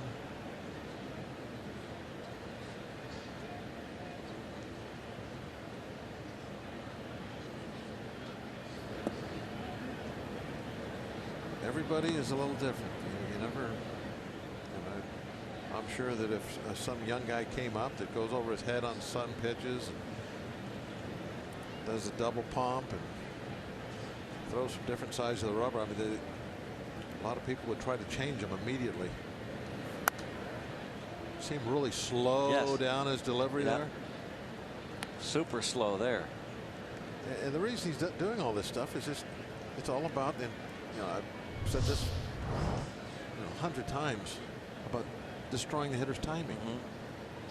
So anything you can do, right? If you want to destroy the hitter's timing, you've got him anticipating one thing, and now you're doing something different every time. Line toward left by Jung Ho Kang, and he is going to have himself a 2-out double on a 1-2 pitch. Timed it.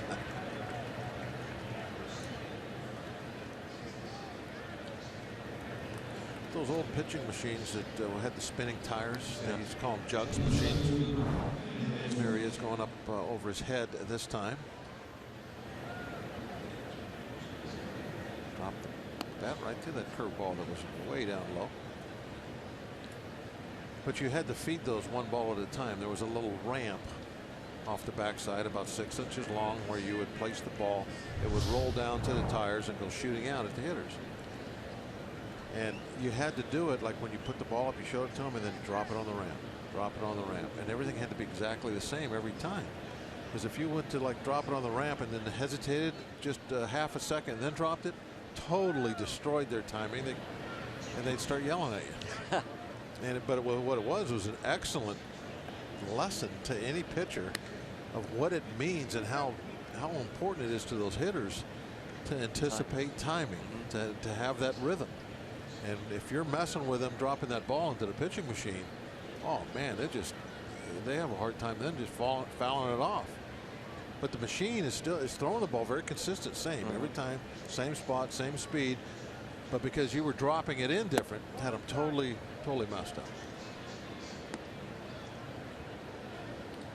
There was a little trick too, or I would actually hold the baseball between my little finger and my index finger, so that the other ones were behind the ball sometimes. And so I put it up there. I would give it a little kick down the ramp.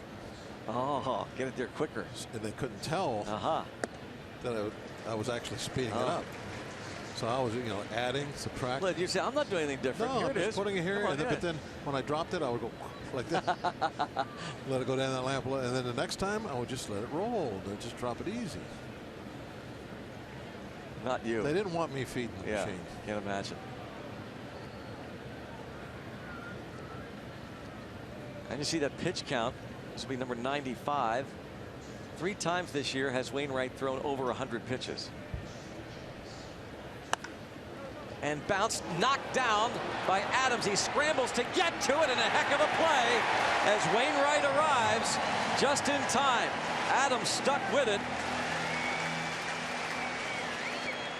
and keeps the Pirates off the board. Buck's just going to make sure. I know it was Wainwright's foot on the bag as he was receiving that toss from Adams. That's what they're going to look at here. And he was there. They will not challenge. Heck of a play to end the top of the 6th. Wainwright gets there just before Joyce arrives.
Brought to you by the Chevy Trax and your West.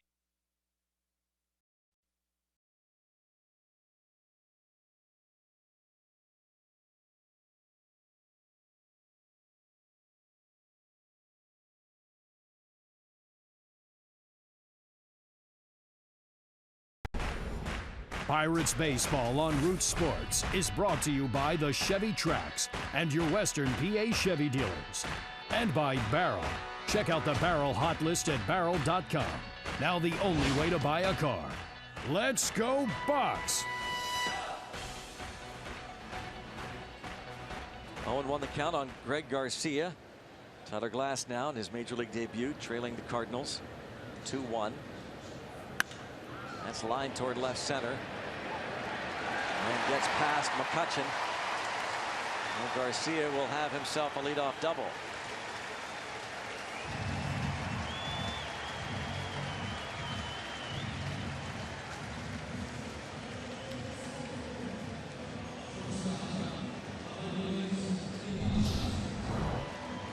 Paul left the bat. I thought maybe Kutch might be able to cut it off. It came to a single. But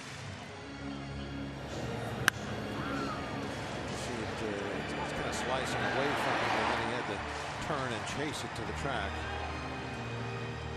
And that made it a double for sure.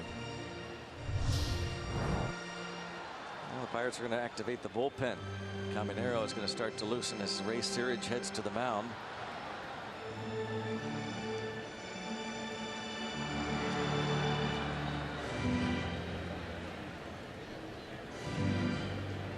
Three hits off of Glass now. Struck out Diaz in the first, but then Diaz hit a ball off the bullpen fence, very top of the fence. On an 0-2 pitch. He had him set up to strike him out again, but he threw a breaking pitch in a very poor spot. Can't afford to do that now. Pitching, you know, your strategy and things like that as a starting pitcher totally changes from the beginning of the game to the situation he's in now. You're in a pitcher's duel 2-1. You're at a run back right now. You can't afford to give up any more runs. Now you have to pitch with a mindset of more of a reliever. You have to really make sure you make no mistakes. Every pitch is crucial. There's no room to bend. Diaz punts Garcia to third.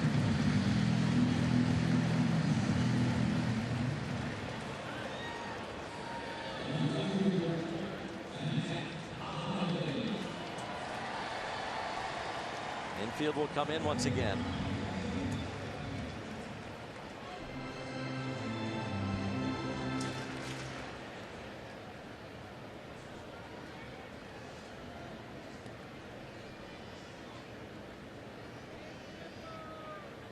You'd all surprised that they bunted Diaz there? Shocked. But the way he's been swinging the bat in this series, and today that you take your bat out of one of your best hitters in your lineup, and it's not like, I mean, he couldn't hit a ball to the right side, right, to move the runner and maybe get a hit too, or maybe get a double that way or something. I don't know. I'm very surprised.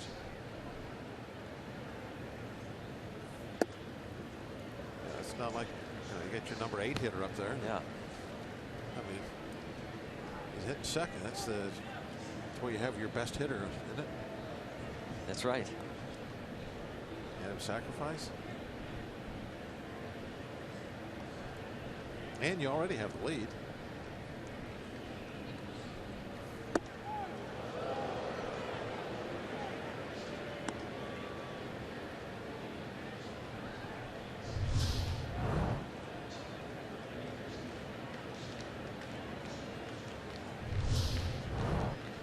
On Holiday.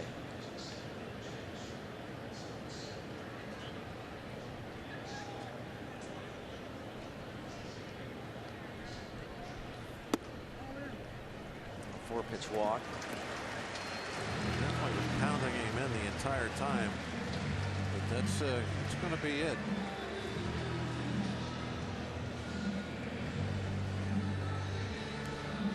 It'll be 5 1/3 innings in his major league debut.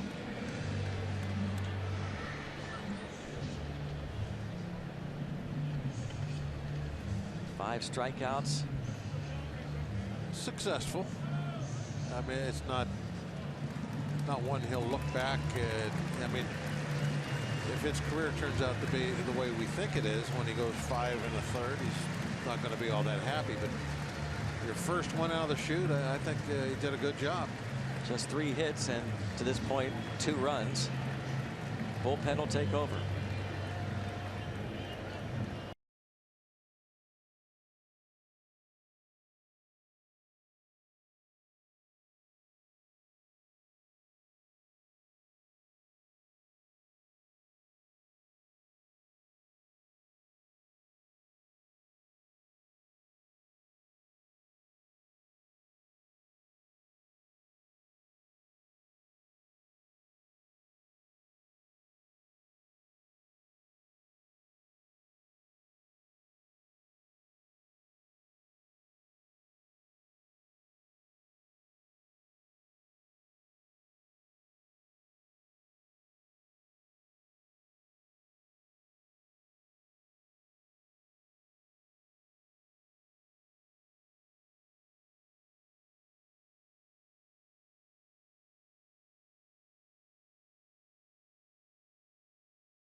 Tyler Glass now in his major league debut, 5 1/3, 3 hits, walks a couple, strikes out 5. He's able to strand Garcia after he walked. Strikeout of Diaz was his first of his career. Got this nice play from Gong to end the first.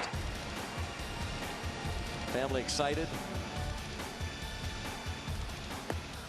And as we said, he struck out 5 on the afternoon. He did a good job. Walks were no problem. That wasn't really an issue.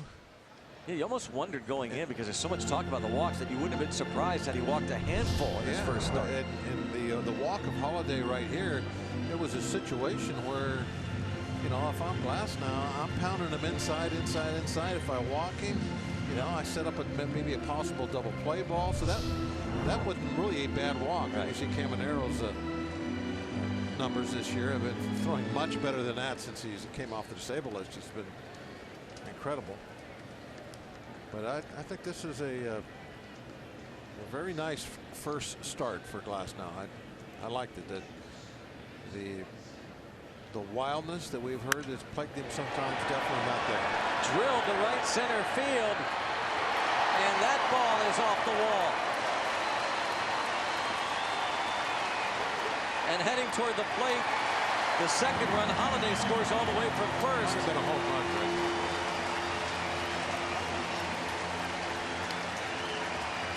That hit up in those bushes, didn't it? For now, it's a 2-run double. And Mike Matheny will ask for the umpires to review it. Will not challenge it, but will ask, which they do almost automatically anymore, and anything close. Well, I'm trying to figure out, what did it hit where it bounced sideways? If it just hit the padding, you wouldn't have had that bounce, right?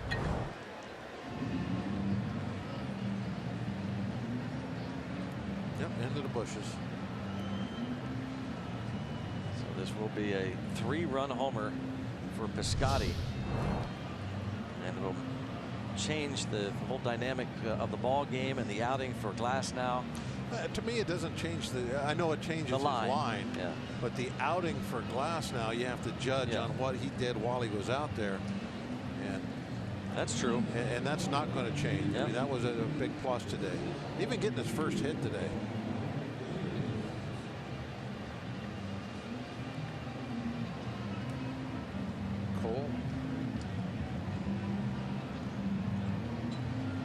Cole kind of, he's so young, but he's like one of the leaders down there now.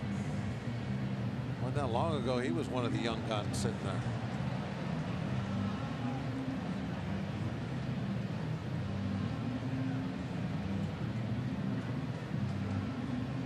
This will be Piscotty's 11th of the season and give St. Louis a 5-1 lead.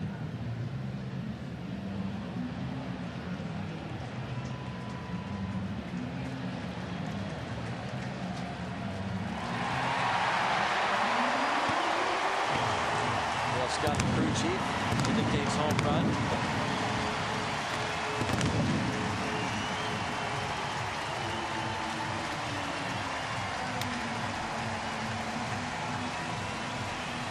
The last couple weeks, it's now become a shock when anybody from the bullpen gives up anything, especially with Caminero, the way he's been lights out. Another look at the Allegheny Health Network Supermost shot.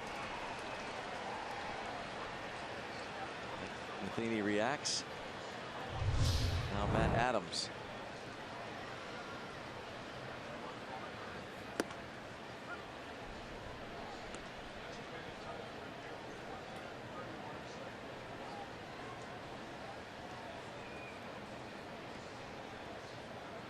It's the second hit Caminero has given up in the last 15 at bats. And that's drilled down the line and right and foul.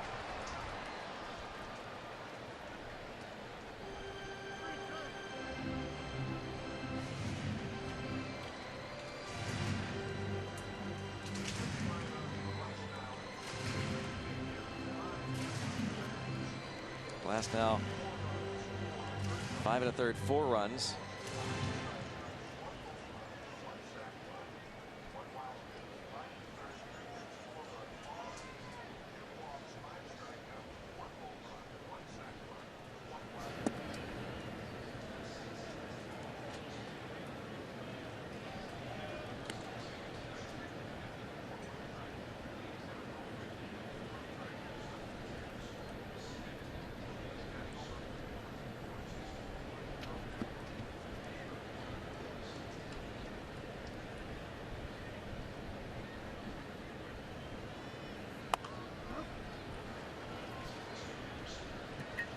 Mercer makes the play for the second out.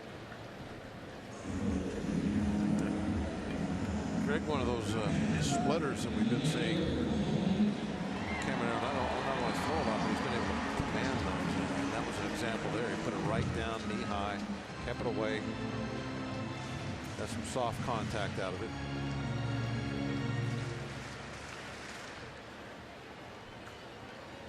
Last now looking on. Line right to the shortstop, Mercer.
Stay tuned after the game for the latest Inside Pirates baseball. On this week's edition, Clint Hurdle joins an elite fraternity. Francisco Cervelli will also dip into the world of snacks with a tasty new salsa and much more. Inside Pirates baseball presented by Allegheny Health Network today after postgame on Root Sports.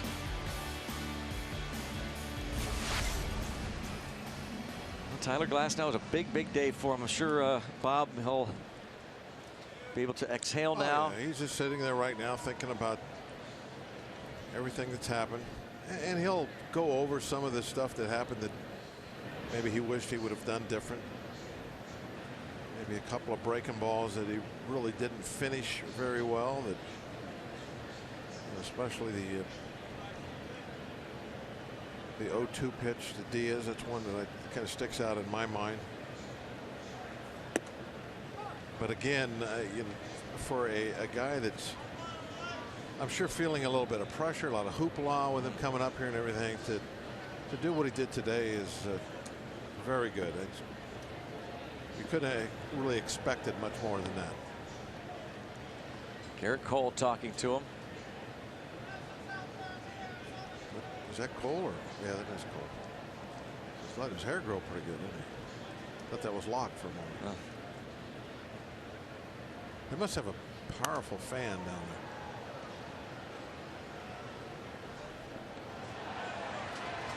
Stephen Piscotty's home run off Caminero.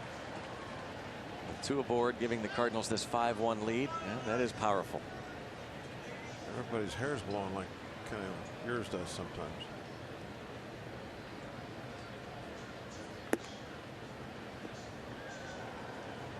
So we have a powerful fan here too, Greg.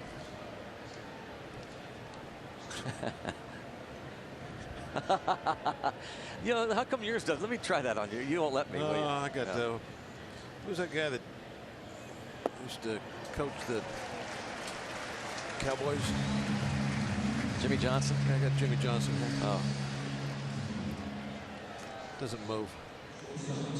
You have good hair product in there. 8th strikeout for Adam Wainwright. Career high 12.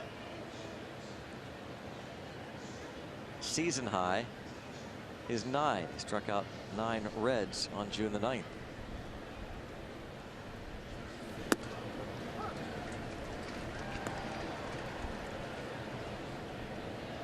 Pirates took the lead in the 2nd on the ground ball by Mercer that brought in Joyce.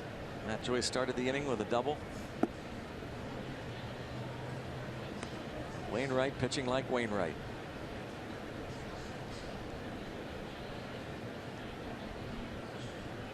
Looking for his 8th win.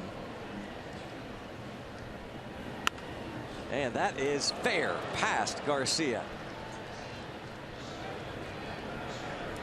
Mercer into second base with a 1-out double.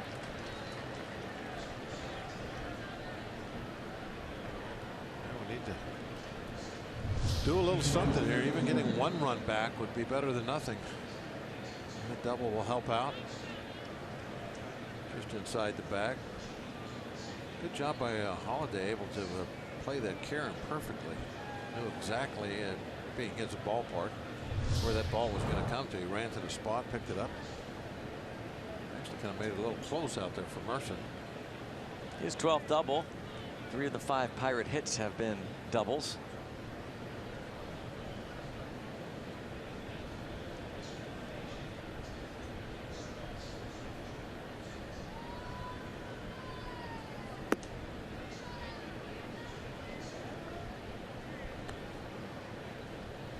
Fryer line back to Wainwright to end the 2nd. Flied out to right in the 5th.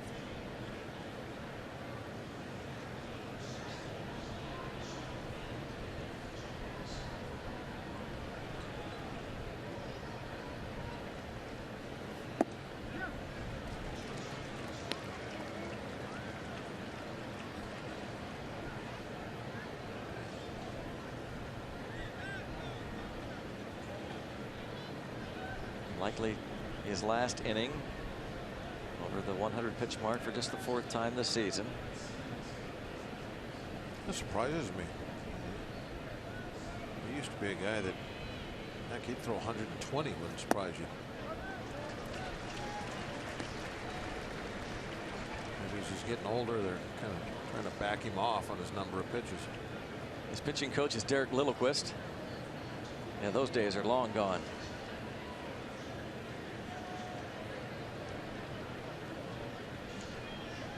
Wainwright's always been one of those guys that is a horse, a lot of innings, a lot of pitches. I imagine something, the fact that he missed almost all of last year has something to do with it. This makes 11 straight starts now against the Pirates, going back to 2013, that he has pitched at least 6 innings.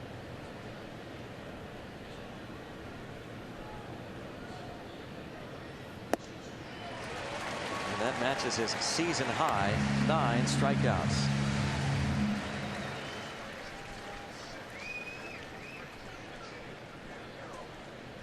And we invite you to bring the family on Sunday, the finale of the 3-game series against the Cubs at PNC Park. 1:35 start. All kids 14 and younger receive Francisco Cervelli wall decals presented by Allegheny Health Network.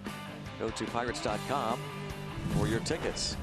3-game series against the Cubs starting tomorrow night, and before too long after the All-Star break, at some point we'll see Francisco Cervelli. I'm gonna have to give me some of that salsa of his.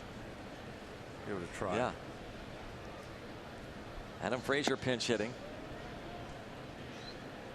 Saw a big display of it at Giant Eagle the other day, right in the very front of the store. Saw it when I was going out. And you had your chance to get it then. I was walking out. I'd already paid, bought my stuff. You can't go back? No, oh. I don't do that. Oh. I don't go back a second time. Oh. I get what I get. If I've already paid and I miss something, that's the way it goes. Not too Gumby-like. In some things in my life, no. Yeah. Some things I am. Jared Hughes will be the new Pirates pitcher in the bottom of the 7th.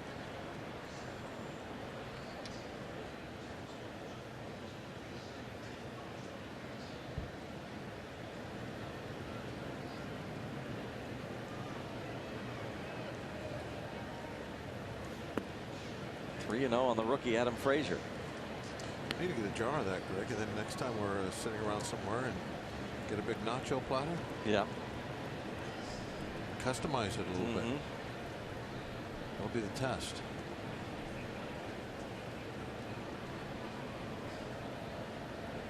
It's always one of your favorites, isn't it? Nachos? Oh, absolutely.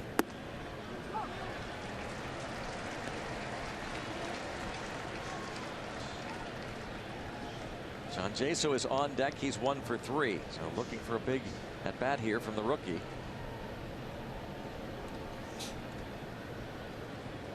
Frazier 7 for 12. Now 3-2, and Wainwright would love to finish up his afternoon with a season high 10th strikeout.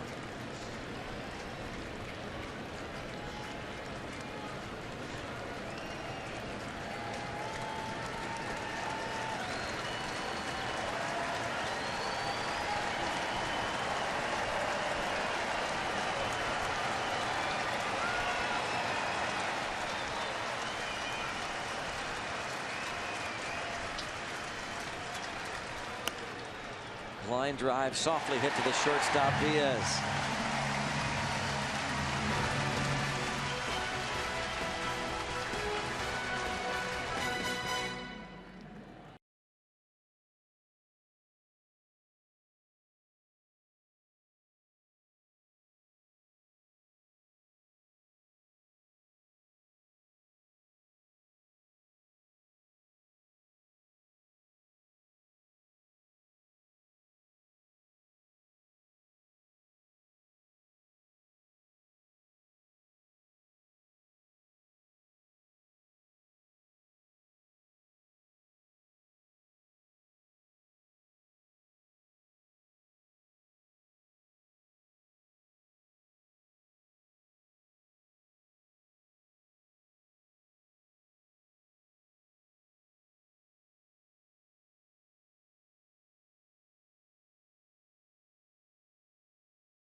Pirates Baseball on Root Sports is brought to you by Kenny Ross, Total Confidence Pricing, and by Levin Furniture, the official furniture and mattress supplier to the Pittsburgh Pirates.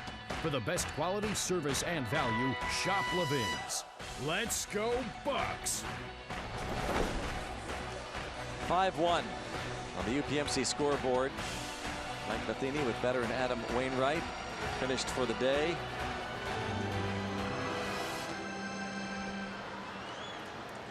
And now Jared Hughes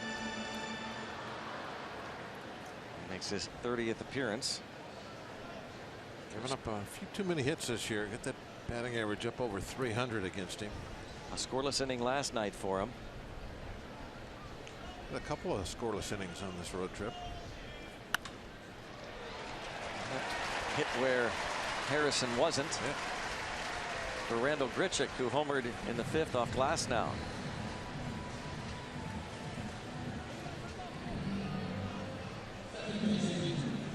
Be interesting over the next handful of years to see how the shift evolves.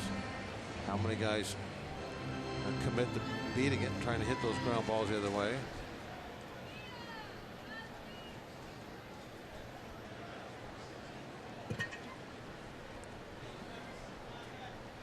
With Colton Wong at the plate, he's lined out and bounced to second. Jung Ho Gung well off the line.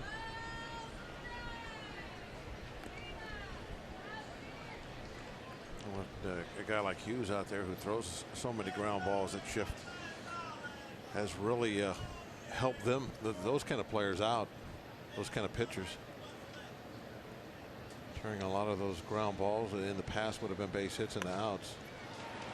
Tries to bunt for a hit, and he's going to reach when there's confusion between Fryer and Hughes.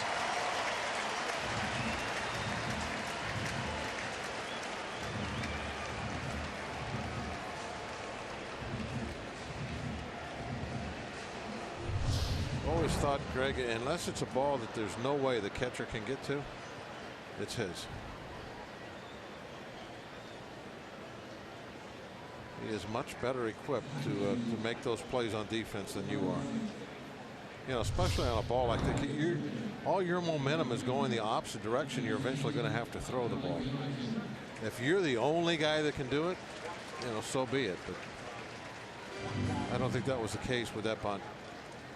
Michael McHenry, his first Cardinal plate appearance, called up today from AAA Memphis, where he hit .341. Didn't know the signs yet. Had to be told. Actually, you know what, you can, if he is bunting, I don't know if that's what they were telling him or not, but if he is a sacrifice bunt, you can always just yell down bunt. Now Fryer going to go out and talk to Hughes. Michael McHenry hit .341 in 24 games at AAA Memphis after being signed by the Cardinals organization. Hit .220 at AAA Round Rock for Texas. Went to spring training with the Rangers. Spent the previous 2 years with the Colorado Rockies organization. Parts of 3 seasons for the Pirates. The Fort.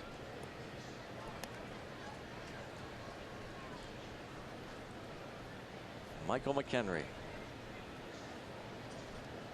against a former battery mate, good friend, Jared Hughes.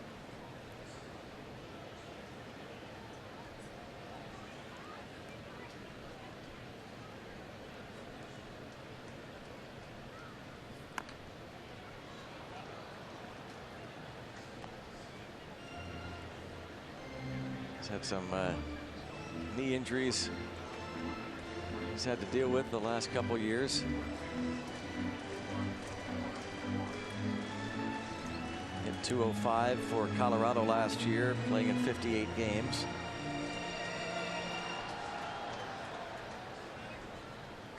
Yeah, not bad. Got the OPS for his career up over 700.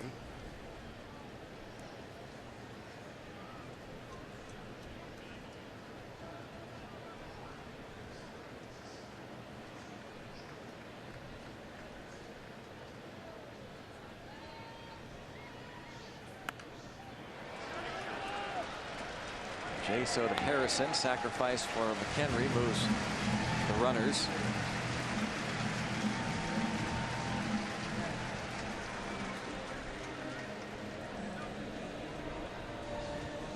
His first plate appearance with the Cardinals. Gets some high fives for the bunt. Yeah, he'll be, I'm sure, just as well liked here as anywhere else he's been. Yep. He's one of those guys that quality teammate. Infield in with Greg Garcia at the plate.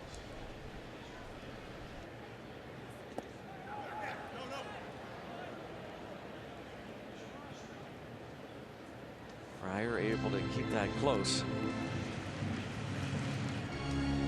Grichuk single to start the inning. Now at third with Hilton Wong getting a bunt single on at second.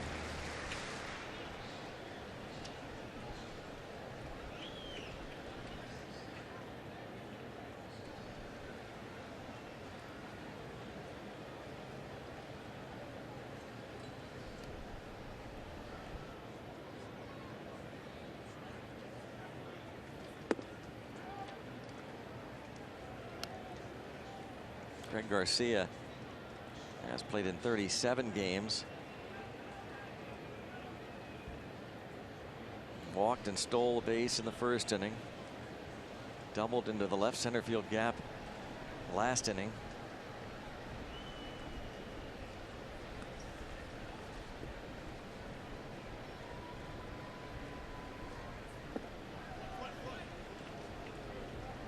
Two and one.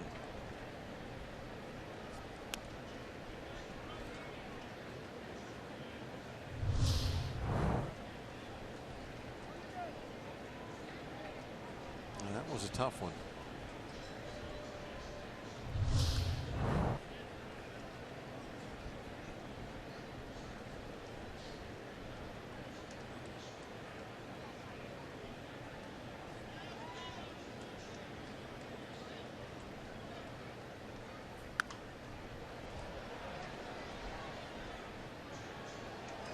Even to count 2-2 on Garcia. He has 2 hits in 9 at bats in this series. Pirates winning the first 3 in comeback fashion. But they trail in this one 5-1. Heading home tonight. Face the Cubs in a 3-game series starting tomorrow night with a free shirt Friday.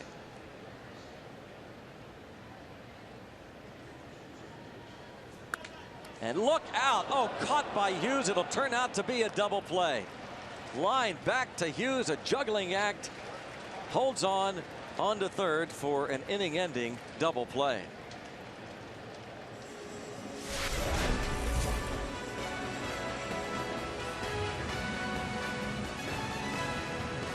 One 5-1 game.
It's the time again.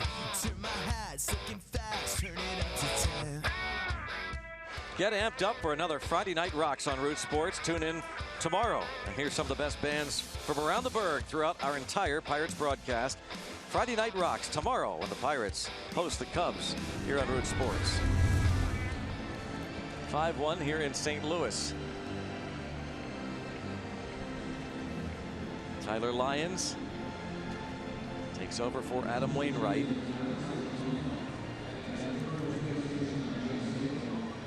Sean Rodriguez will pinch hit for John Jaso. Lions numbers this season. Decent year. Opponent batting average is .215. A 1-2-3 7th for Lyons on Tuesday night.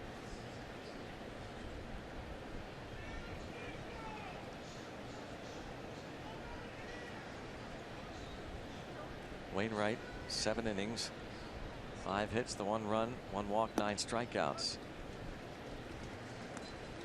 Sean Rodriguez, big part of the comeback last night. Not only did he hit his 7th home run of the year, had a couple of hits, drove in 2, but made one of the great catches all year. First inning drive by Matt Holliday.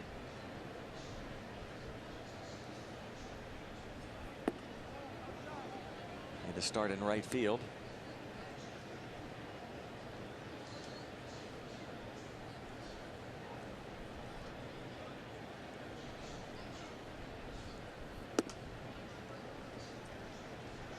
Two and 2 on Sean Rodriguez. Jaso was 1 for 3.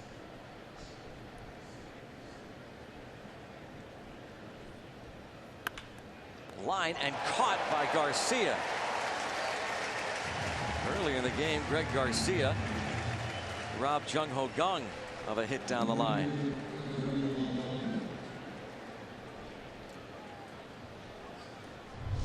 Some days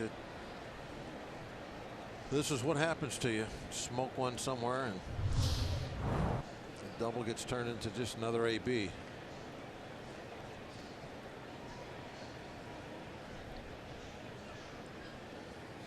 Sean Rodriguez playing some baseball on this trip, isn't he? Yeah.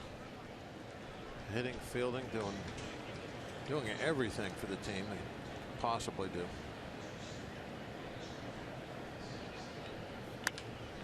And Gregory Polanco off the left-hander will drop a single into left center.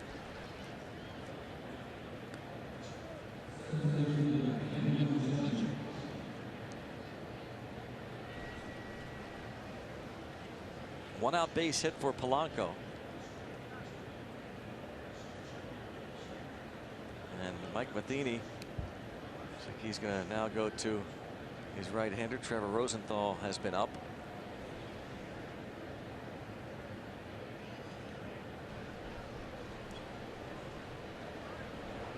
The ex-closer will be coming in to try and get the last couple outs in the 8th.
The Cubs in town, PNC Park, 3-game series starting tomorrow night with Jake Arrieta on the hill against Francisco Liriano. Saturday night, John Lester opposes Chad Kuhl, and then John Lackey against John Neese on Sunday afternoon.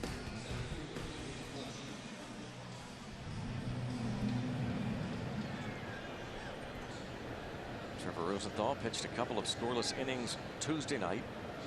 Did not face McCutchen in that ball game. McCutchen, a career .267 hitter, versus Rosenthal, who lost his closer's job a few weeks ago. You see the kind of stuff that Rosenthal has, kind of like Caminero in some ways, and you wonder how anybody ever hits him. But you saw there the opposition batting average well over 300 this year off of him.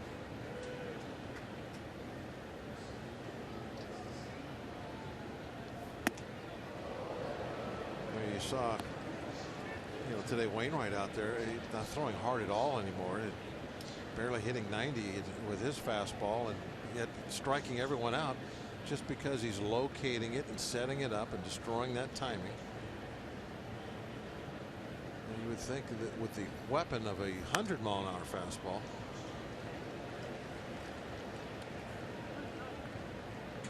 that you could be even more devastating. Some guys, it just doesn't work out that way.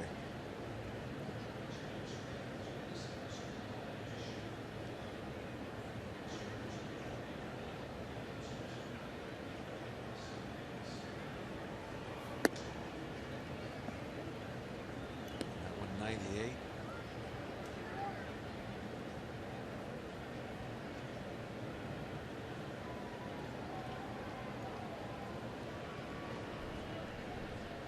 Jung Ho Gung on deck. McCutchen 0 for 3, struck out twice against Wainwright.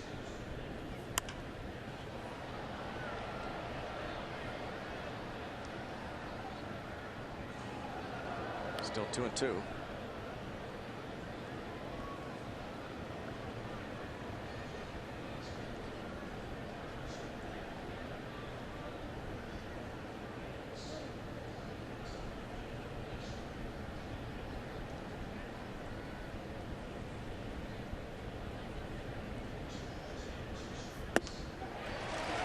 Strikes out for a third time in this ball game.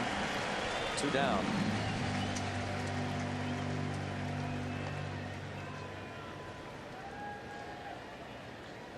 Jung Ho Gung, take you back to May 3rd last year. Hit a game-tying home run in the 9th inning off Trevor Rosenthal here at Busch Stadium.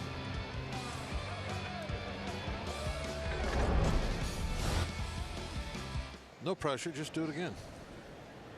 Same spot. Roller to third. Garcia goes out Gung, and Cardinals maintain their 4-run lead into the bottom of the 8th.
Again, a reminder that tomorrow night, Pirates and Cubs, and it's a free shirt Friday. First 20,000 fans get a free Starling Marte Gold Glove t-shirt presented by Root Sports. Go to pirates.com/free shirt Friday. While you're online, you can vote for Starling Marte, get him into the All-Star game. 5-1 Cardinals.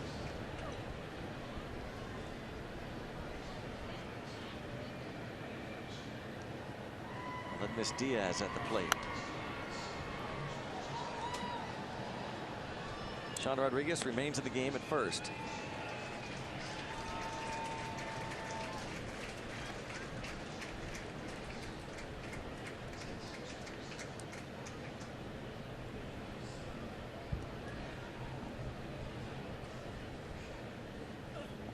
Tyler Glasnow made his major league debut today.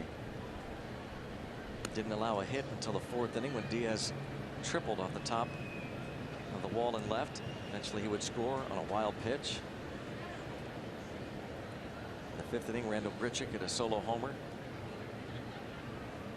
That gave St. Louis a 2-1 lead.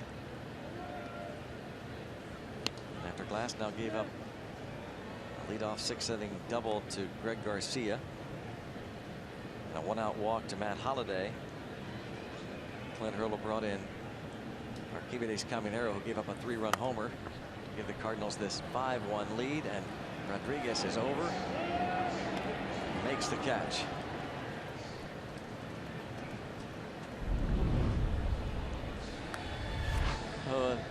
Glasnow, his first strikeout was of Aledmys Diaz, was during a stolen base. Last out of the 1st inning was on a fine play by Jung Ho Kang that left Garcia at 3rd. His family on hand, along with friends and relatives, and Glasnow would end up with 5 strikeouts, 3 hits, and 5 1/3. A couple of walks. His final line, and as Bob said earlier, that really doesn't tell you the fine story of Tyler Glasnow in his big league debut. Yeah, absolutely. He pitched better than the line. I think everybody is impressed with the way he carried himself today. He went out there and did not get all nervous or anything like that. The control was not an issue whatsoever, except a couple times with some breaking balls as far as control in the strike zone. You need maybe to work on that a little bit, but I think that was a excellent first step. He even got an extra ball for the mantle, picking up his first hit.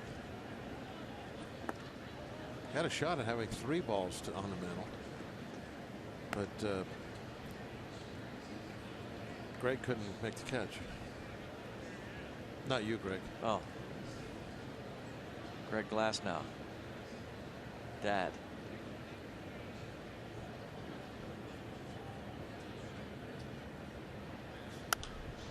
Holliday pops this one up, and again it's Rodriguez. He's good at these. 2 pop-ups.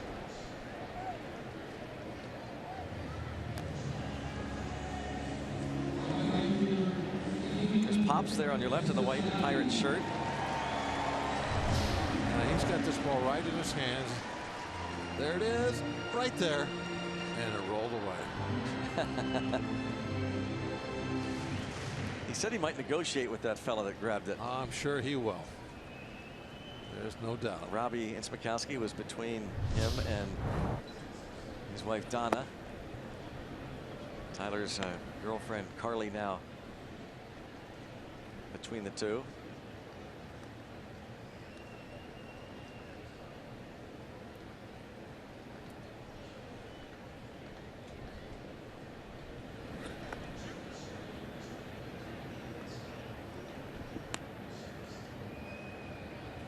Ball, 1 strike.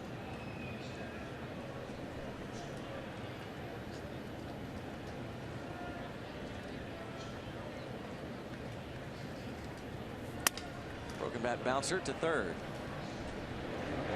And in the dirt, and a little scoop, and Sean Rodriguez makes it look routine. 1, 2, 3, head to the 9th. Last shot for the Bucks. 5-1 St. Louis.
Presented by the authority of the Pittsburgh Pirates and may not be reproduced or retransmitted in any form.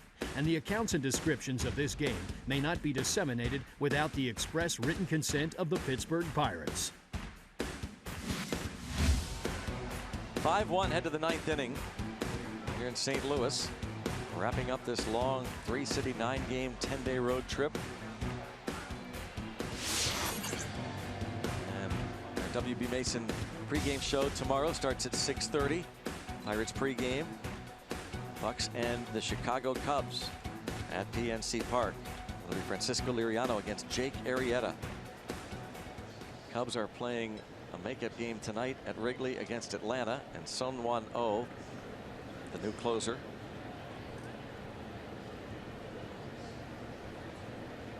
non-save situation, faces Matt Joyce.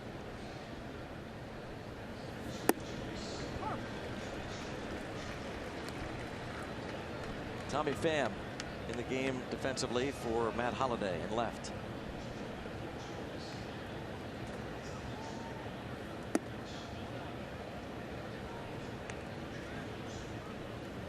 Those numbers, pretty good numbers, especially the opponent batting average, ERA.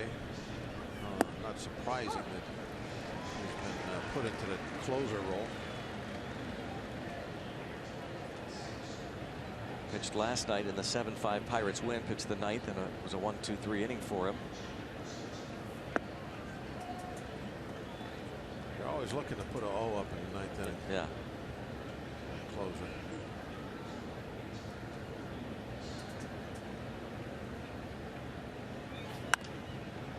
Popped them up.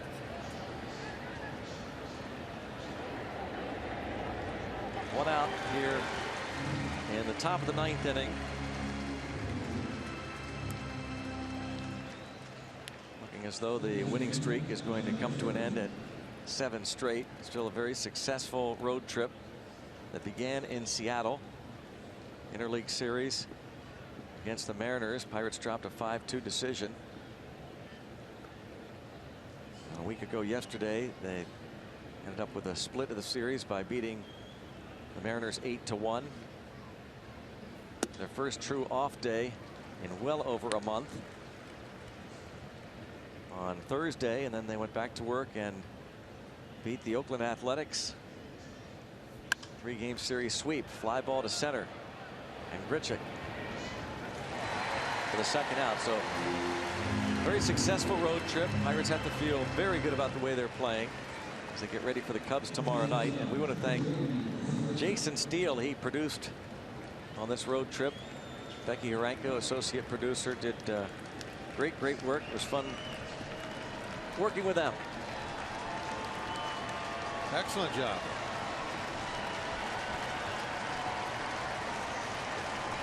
They can be proud of their one-loss record. Yes.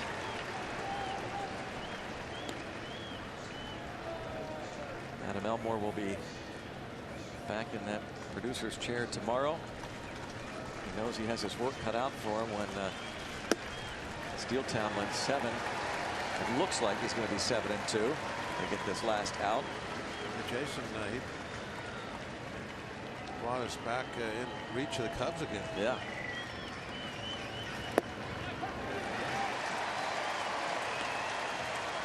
Hopefully we can put a little damage on those Cubbies just before the All-Star break.